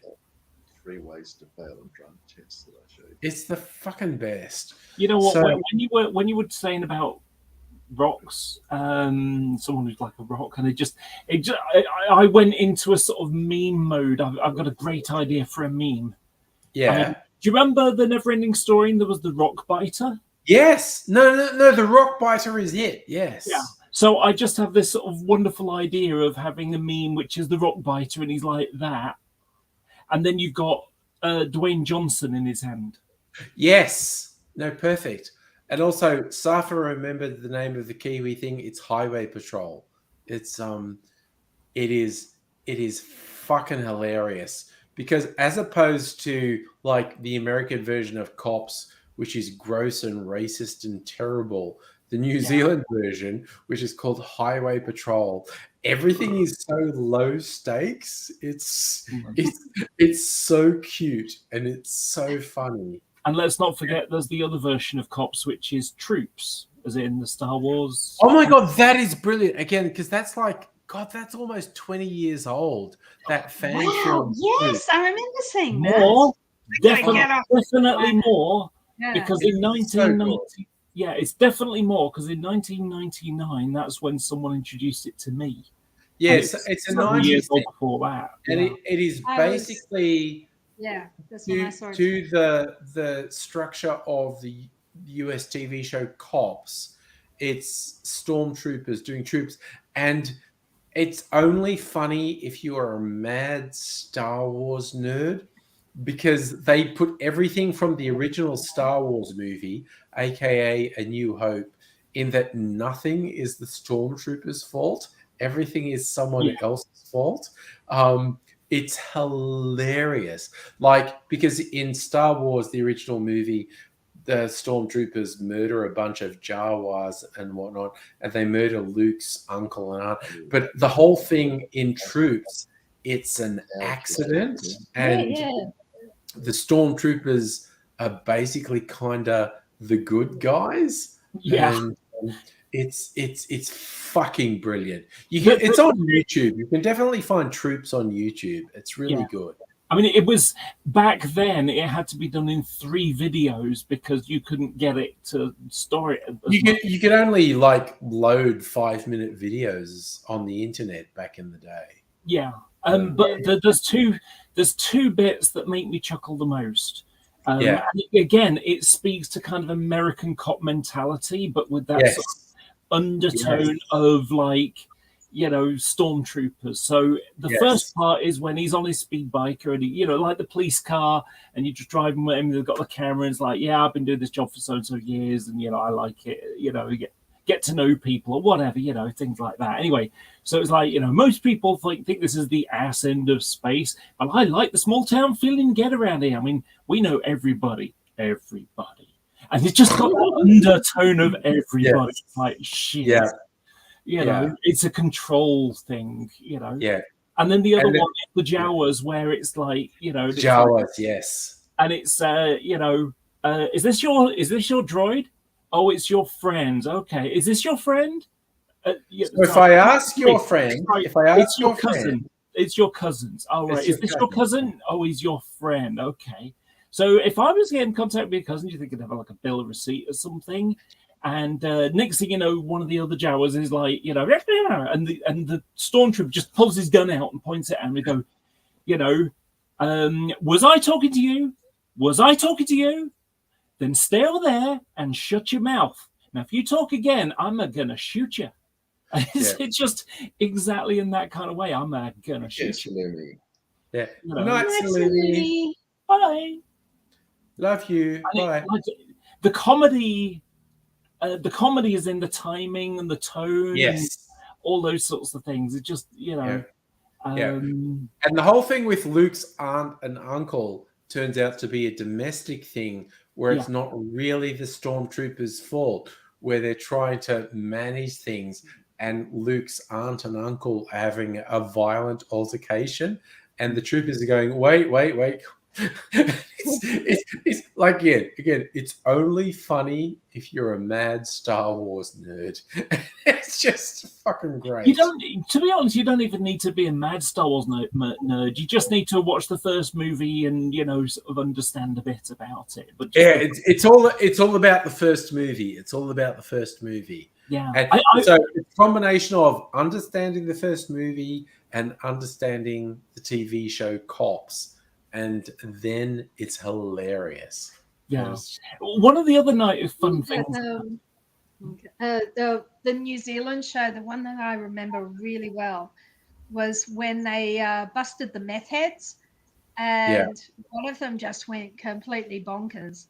Ran through the neighborhood, went into someone's backyard with dogs, and their head busted through through the fence, and like they were skinheads. It comes through the fence, and he's going, ah! Oh my god. Jesus. There's a dog, and they're like, can you get the dog off? And oh god, it was just absolute chaos. And the cops are just like, oh my god, chaos is so exhausting, sort of thing. I got one last thing to say about Troops, which I thought was an amusing touch, which was at the end in the credits and stuff. There's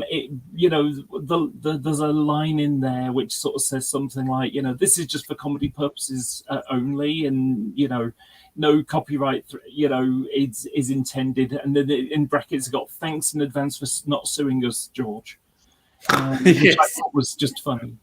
But yeah, Troops was like the original high production value fan film. Since then, there've been dozens and dozens of really quite high quality fan films for Star Wars. I remember being really but Troops blown was away. the prototype for it. I was so blown away by the quality of it. Yeah, Easily as much as by how much it amused me. yeah. It was, But nerds will do shit. Nerds will spend ages on costumes and effects and whatnot, because nerds just love that shit. There's always fantasy to life. there's always people who, I know how to use a video camera, I know how to edit videos, I know how to do special effects and stuff. And you haven't got to pay me because, like, wow, I get to do this cool thing.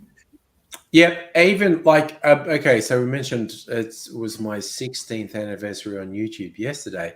I remember a thing from a long time ago, like 13, 14 years ago. Someone I knew, they're from New Zealand, they were involved in this huge project to do a Lord of the Rings fan film. And when they were telling me about it, I was like, yeah, you're a fucking idiot. That's never going to work and whatnot. But it took a while, but a couple of years later, this thing came out. And it was called The Shadow of the Ring or something. And it was meant to be a linking story between The Hobbit and The Lord of the Rings. And it was actually really good. But a bunch of people spent a couple of years making a thing that they would never make any money off. It was quite good. Laura. You can tell I've spent too much time hanging around with you when I think Shadow of the Ring sounds like a prelude to anal bleaching. Yeah, no, it sounds like something. It sounds like something AIDSy would be doing when we say like Shadow of the Ring. I'm sorry.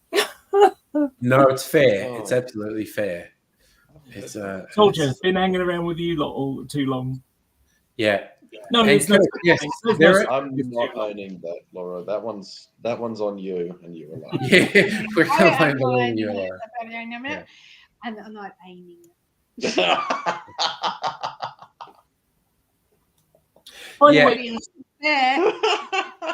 Do you know what one of the most wonderful things for me in the world is right now? And that's looking at, Nettie and nobody together and hugging and love it. It is. It's wonderful. It's beautiful and it's sweet and it's lovely. I have the soft, gooey part of my heart is just like, oh. Oh, I'm just going, oh, it's nice. It's nice. We love it. It's very, very easy to have the stupid shit, whether it's politics or war in, here, there, and everywhere, and so on. And forget that wonderful things happen all the time. So true. People love each other and do nice things for each other all the time. The shit stuff gets attention on the news. Bad news is easy to sell because we want to look for what we're wary of. So the good news doesn't get about as much. Yeah, and bad news, but we just don't hear it as much. Yeah, I mean, here's an perfect example. Earlier on, we were talking about the idiot driver who's, weaving in and out and stuff like that. Now, when let's say I went the 5 miles to Manchester during the peak, rush hour type thing, you might get 3, 4, 5 people who behave like that. But you forget about the other 1,500 people that, you were around. Stands out. Yeah. Because the idiot stands out because they're not the norm. Mm-hmm. Yeah. Well, and they're dangerous. Well, and they're dangerous, but like Yeah. it doesn't stand out in places where there aren't really road rules as such. I mean, there's sort of road rules, but it's just hey, if there's a gap, you go for it. And in places like that, that kind of driving wouldn't stand out. It's just like, wow, he's good at that. Whereas here we go, that guy's a fucking lunatic. Because the norm is to drive in a more controlled and considered manner. Except for if you live in Russia. In Yeah, Russia, we've also you just got- want to have a good dash cam so you get great video when something really fucking weird happens in front of you. Yeah. Yeah, I installed a dash camera to my car. I have Yeah, I you have should, a camera. you should get that to Aussie Man to review. Yeah, Um, I got a camera on my bike helmet. And my reasoning for it is simple. So, give you a story from it's on my YouTube channel. So I'm riding down the road. There's a crossroads, and when it's not a very big one, it's just like 2 lanes going on, one lane crossing each side. It's a main road. So I'm going down there, and I've got green lights pointing at me. And whenever I come across a junction, I always look left and right just to make sure what people are doing, kind of thing. Yeah. So I look right and I see a car that's slowly approaching the red traffic lights because my road is green. And I look right and there's nothing coming. I look forward and that car's gone through the red light and we're heading for a collision. And I slammed on my brakes. He noticed and slammed on his. And I shouted at him and I went, "Green light, red light, look," kind of thing. And he's like, "Oops, sorry." Now, if he hadn't have noticed, if he was on it looking at his phone and didn't notice or whatever, or not paying enough attention, if there'd have been a collision, if he hadn't have noticed and hadn't have braked, and if there'd have been a collision, and unless you got a third-party witness to say what happened, it's your word versus theirs. Yeah. Unfortunately, so many cyclists jump red lights. So he could say, "I was the one that jumped the red light." Like I A say, lot of we don't have a intersections have third-party got cameras witness. on nowadays, though. Sorry. A lot of intersections. I can't speak for the UK, but I know around a lot of the cities around here, Right. at least around Australia, a lot of intersections have got surveillance cameras on them now. No, it's not really like that much here. But like I say, my camera is my third-party witness. It's basically It's a it. good idea. Yeah, And and the that's why thing is- dash cams became a thing. Yeah. Yeah, and the thing is, if you drive a car, I don't know if the insurance system works it like that in Australia, but you get a no claims discount. So if you haven't claimed in the last X amount of years, then it's like, you're not a bad driver, so therefore you're lot of less likely insurers to have an are accident, so here, therefore your insurance is going to be cheaper. And if you have had an accident, well, they're going to charge you more because you're more likely to have been in an accident or whatever.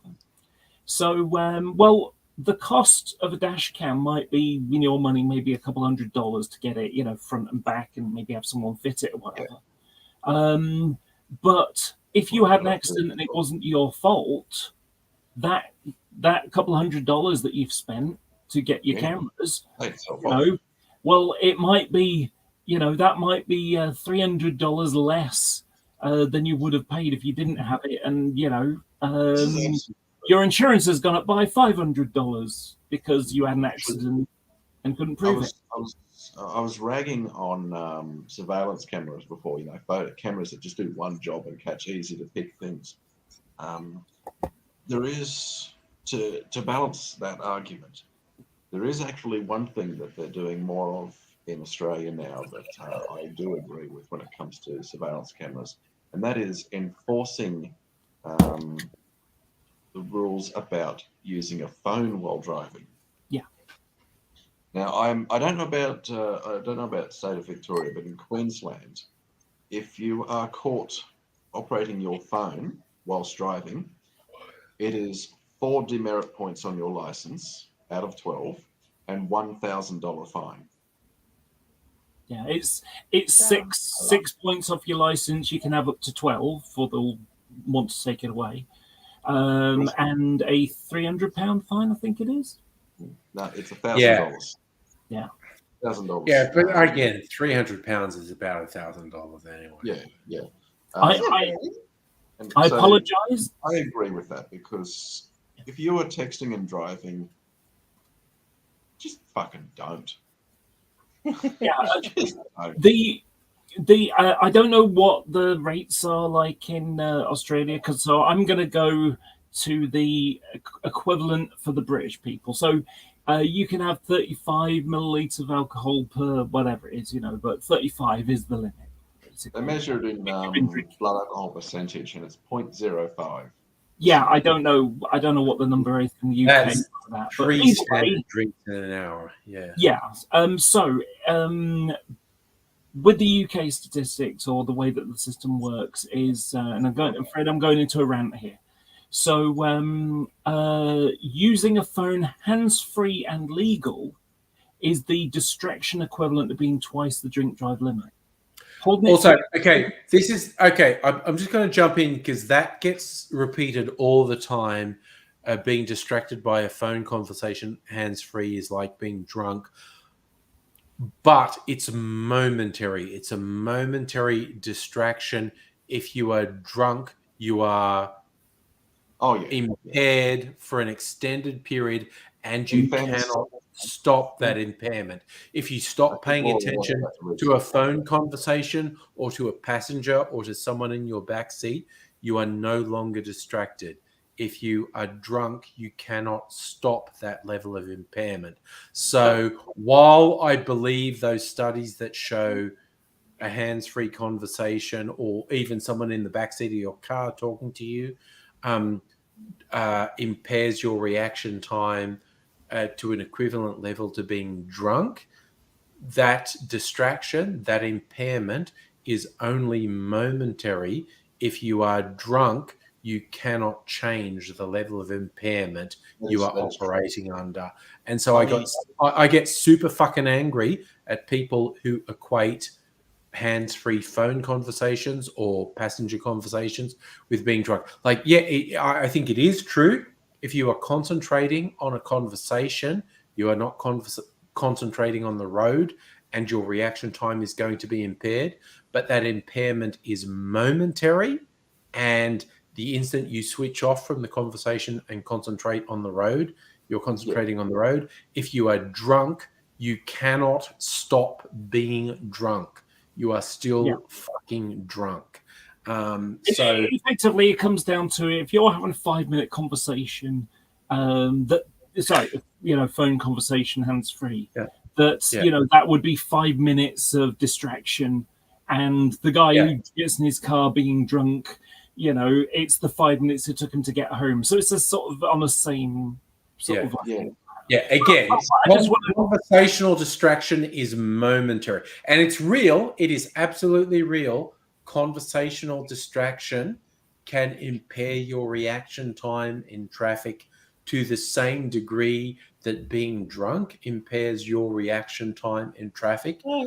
But if the instant you stop paying attention to the conversation and pay attention to the road, that goes away. If you are drunk, you cannot stop being drunk. So those comparisons are fucking bullshit. If you're Tim Smith, you can't help being Tim Smith. Oh, yeah. And again, personally, at the moment, I think I've got to the stage where I'm very close to fully Tim Smith now. In other words, if I went out and got in my car and started driving around in the neighborhood, the option of me crashing into someone's fence, pretty goddamn high. So I'm just going to stay at home and not get in my car, basically, because I'm very. I will. Moment. I will take calls when I'm driving on my car stereo connects to the phone. But I generally do try to keep it light, and you do have to be consciously aware. Of prioritizing the road over the phone call, which means don't. Like if it's starting to get a bit in depth, you sort of go, can we discuss this when I'm doing something a bit different? And this is one of the things that you know, there is the human equation that people don't often think about with this. So I've heard people say, oh, using hands-free is no different than having someone next to you in the car. Well, it is. And the reason is it is different because if you've got a passenger next to you and you're coming up to a busy junction, let's say I'm the passenger and nobody's driving. So we're coming up to a complicated junction. Now there's one of three options that can happen here. Number one is nobody just sort of ignores me, and and when we get to the other side, it's like, sorry, what were you saying? I was concentrating through that junction. Immediately. Second one is I can anticipate that you might need to concentrate, so therefore I will shut up while you get through this junction. There's actually another variable too. Phone conversations are harder to hear because the voice quality on a phone call is significantly and more of your lower. concentration goes to Which means it's harder to understanding hear, what's coming through.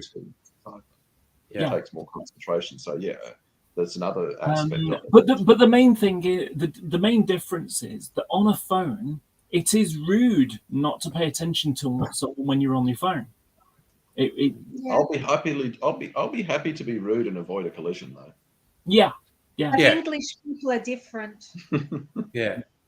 And that's why I get very angry at people who say, "Oh, talking to someone."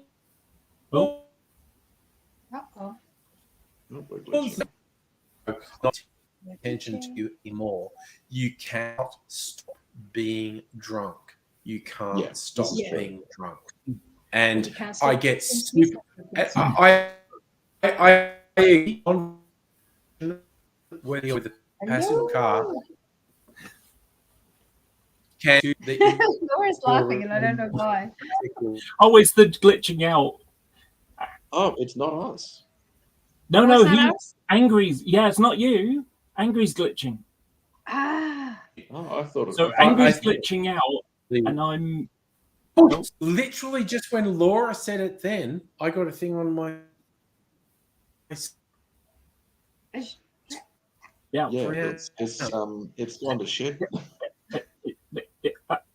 I think maybe it's okay now. I don't know. Okay, it sounds better. Your Better? face looks. No, it's still Like good. blurry. It's all pixelated and fucked. Yeah. Hey, You're seeing all me blurry, I don't know, refresh your browser and it might come back. Yeah. The computer's drunk, Angry. He's still doing it. I'm still doing it. Angry, you can hear us. It's all you. No, I can hear you, but yeah, I had a whole thing going. It seems. Right. Like you say, Effectively, what Angry's doing right now is the equivalent of this is what it would be like if he was driving. His internet. Yes, this is me. His ability to stream right now with the glitchiness is about his ability to drive in his mostly inebriated state. That is excellent. It's an excellent analogy, actually. Have you ever noticed how most American states seem to be drunken as well?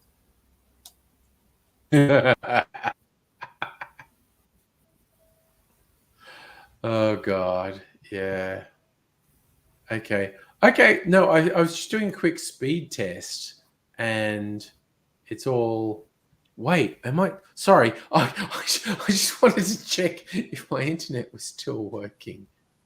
Okay, it's still you're coming across now. Your video is a bit glitchy, but there we go. That's better. Are we back? I was doing Finally a speed test. My internet's telling me it's. I don't know. It literally. Oh shit! It's really early, but this might. My internet. No one's awake. Sorry, just 1 second. I'm just sort of. Do you know what's going to happen now?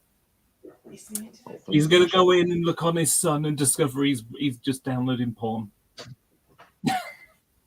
What? Oh no! If I was downloading porn, I'd tell you. No. Your son. It's basically, the reason why these the internet's glitchy is because he's sharing it with his son who's watching porn, and obviously No, it's- there are actually it's a 3 horrible offspring who could all be doing shit with gaming and whatnot. Actually, no, my son is out Only being a this social. game, There's actually. one member of our extended family who's a social butterfly, and he's out doing stuff.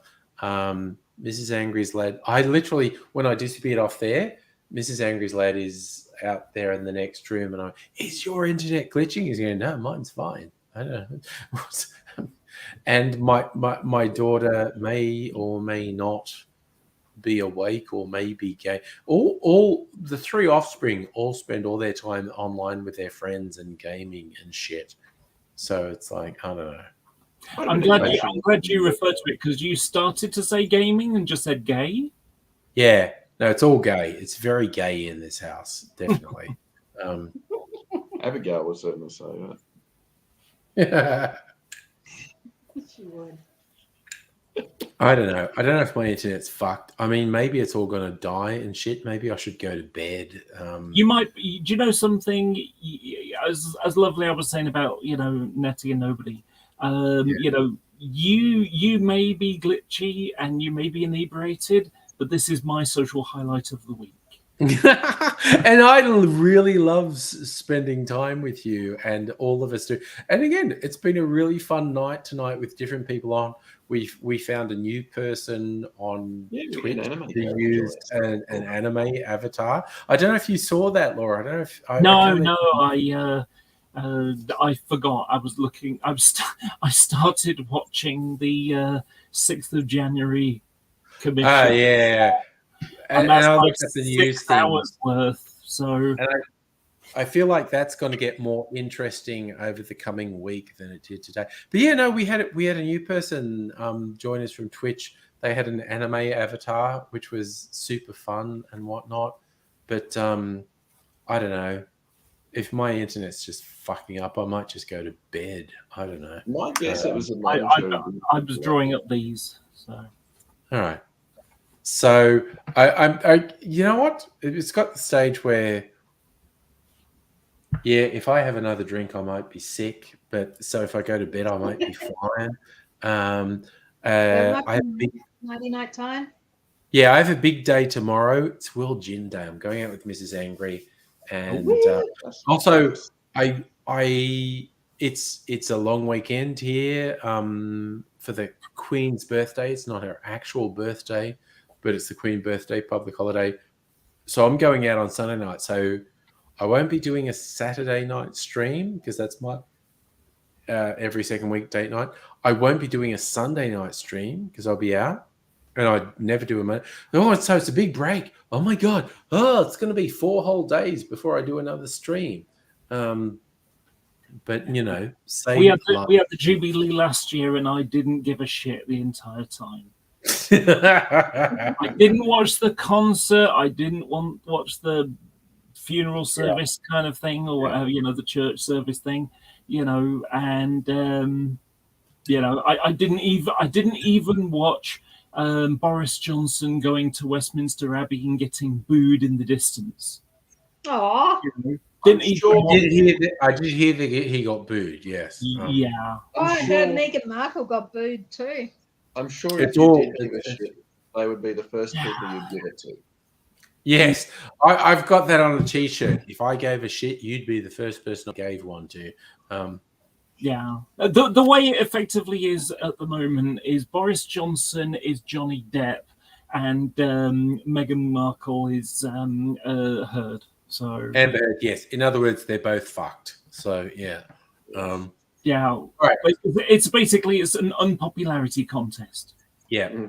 Okay. This is comparatively early, but I think I am going to go to bed. And there's going to be a big break. I'm not going to be doing another stream till Tuesday night. So it's Friday night now. I'm not going to do Saturday, Sunday, or Monday. I'll probably be back on Tuesday. But also, if you missed me, if you want to see this fun, okay, there is actually a video I'm putting up tomorrow on my cocktail channel, which is very different and silly, where I pretend to be 2 different sports commentators. I'd love you all to watch that because it's two versions of me talking to each other like we're sports commentators, but instead of calling a sporting match, we're calling the making of a cocktail. Oh, he's making this. He's putting in some whiskey. He's putting in. That'd be worth seeing.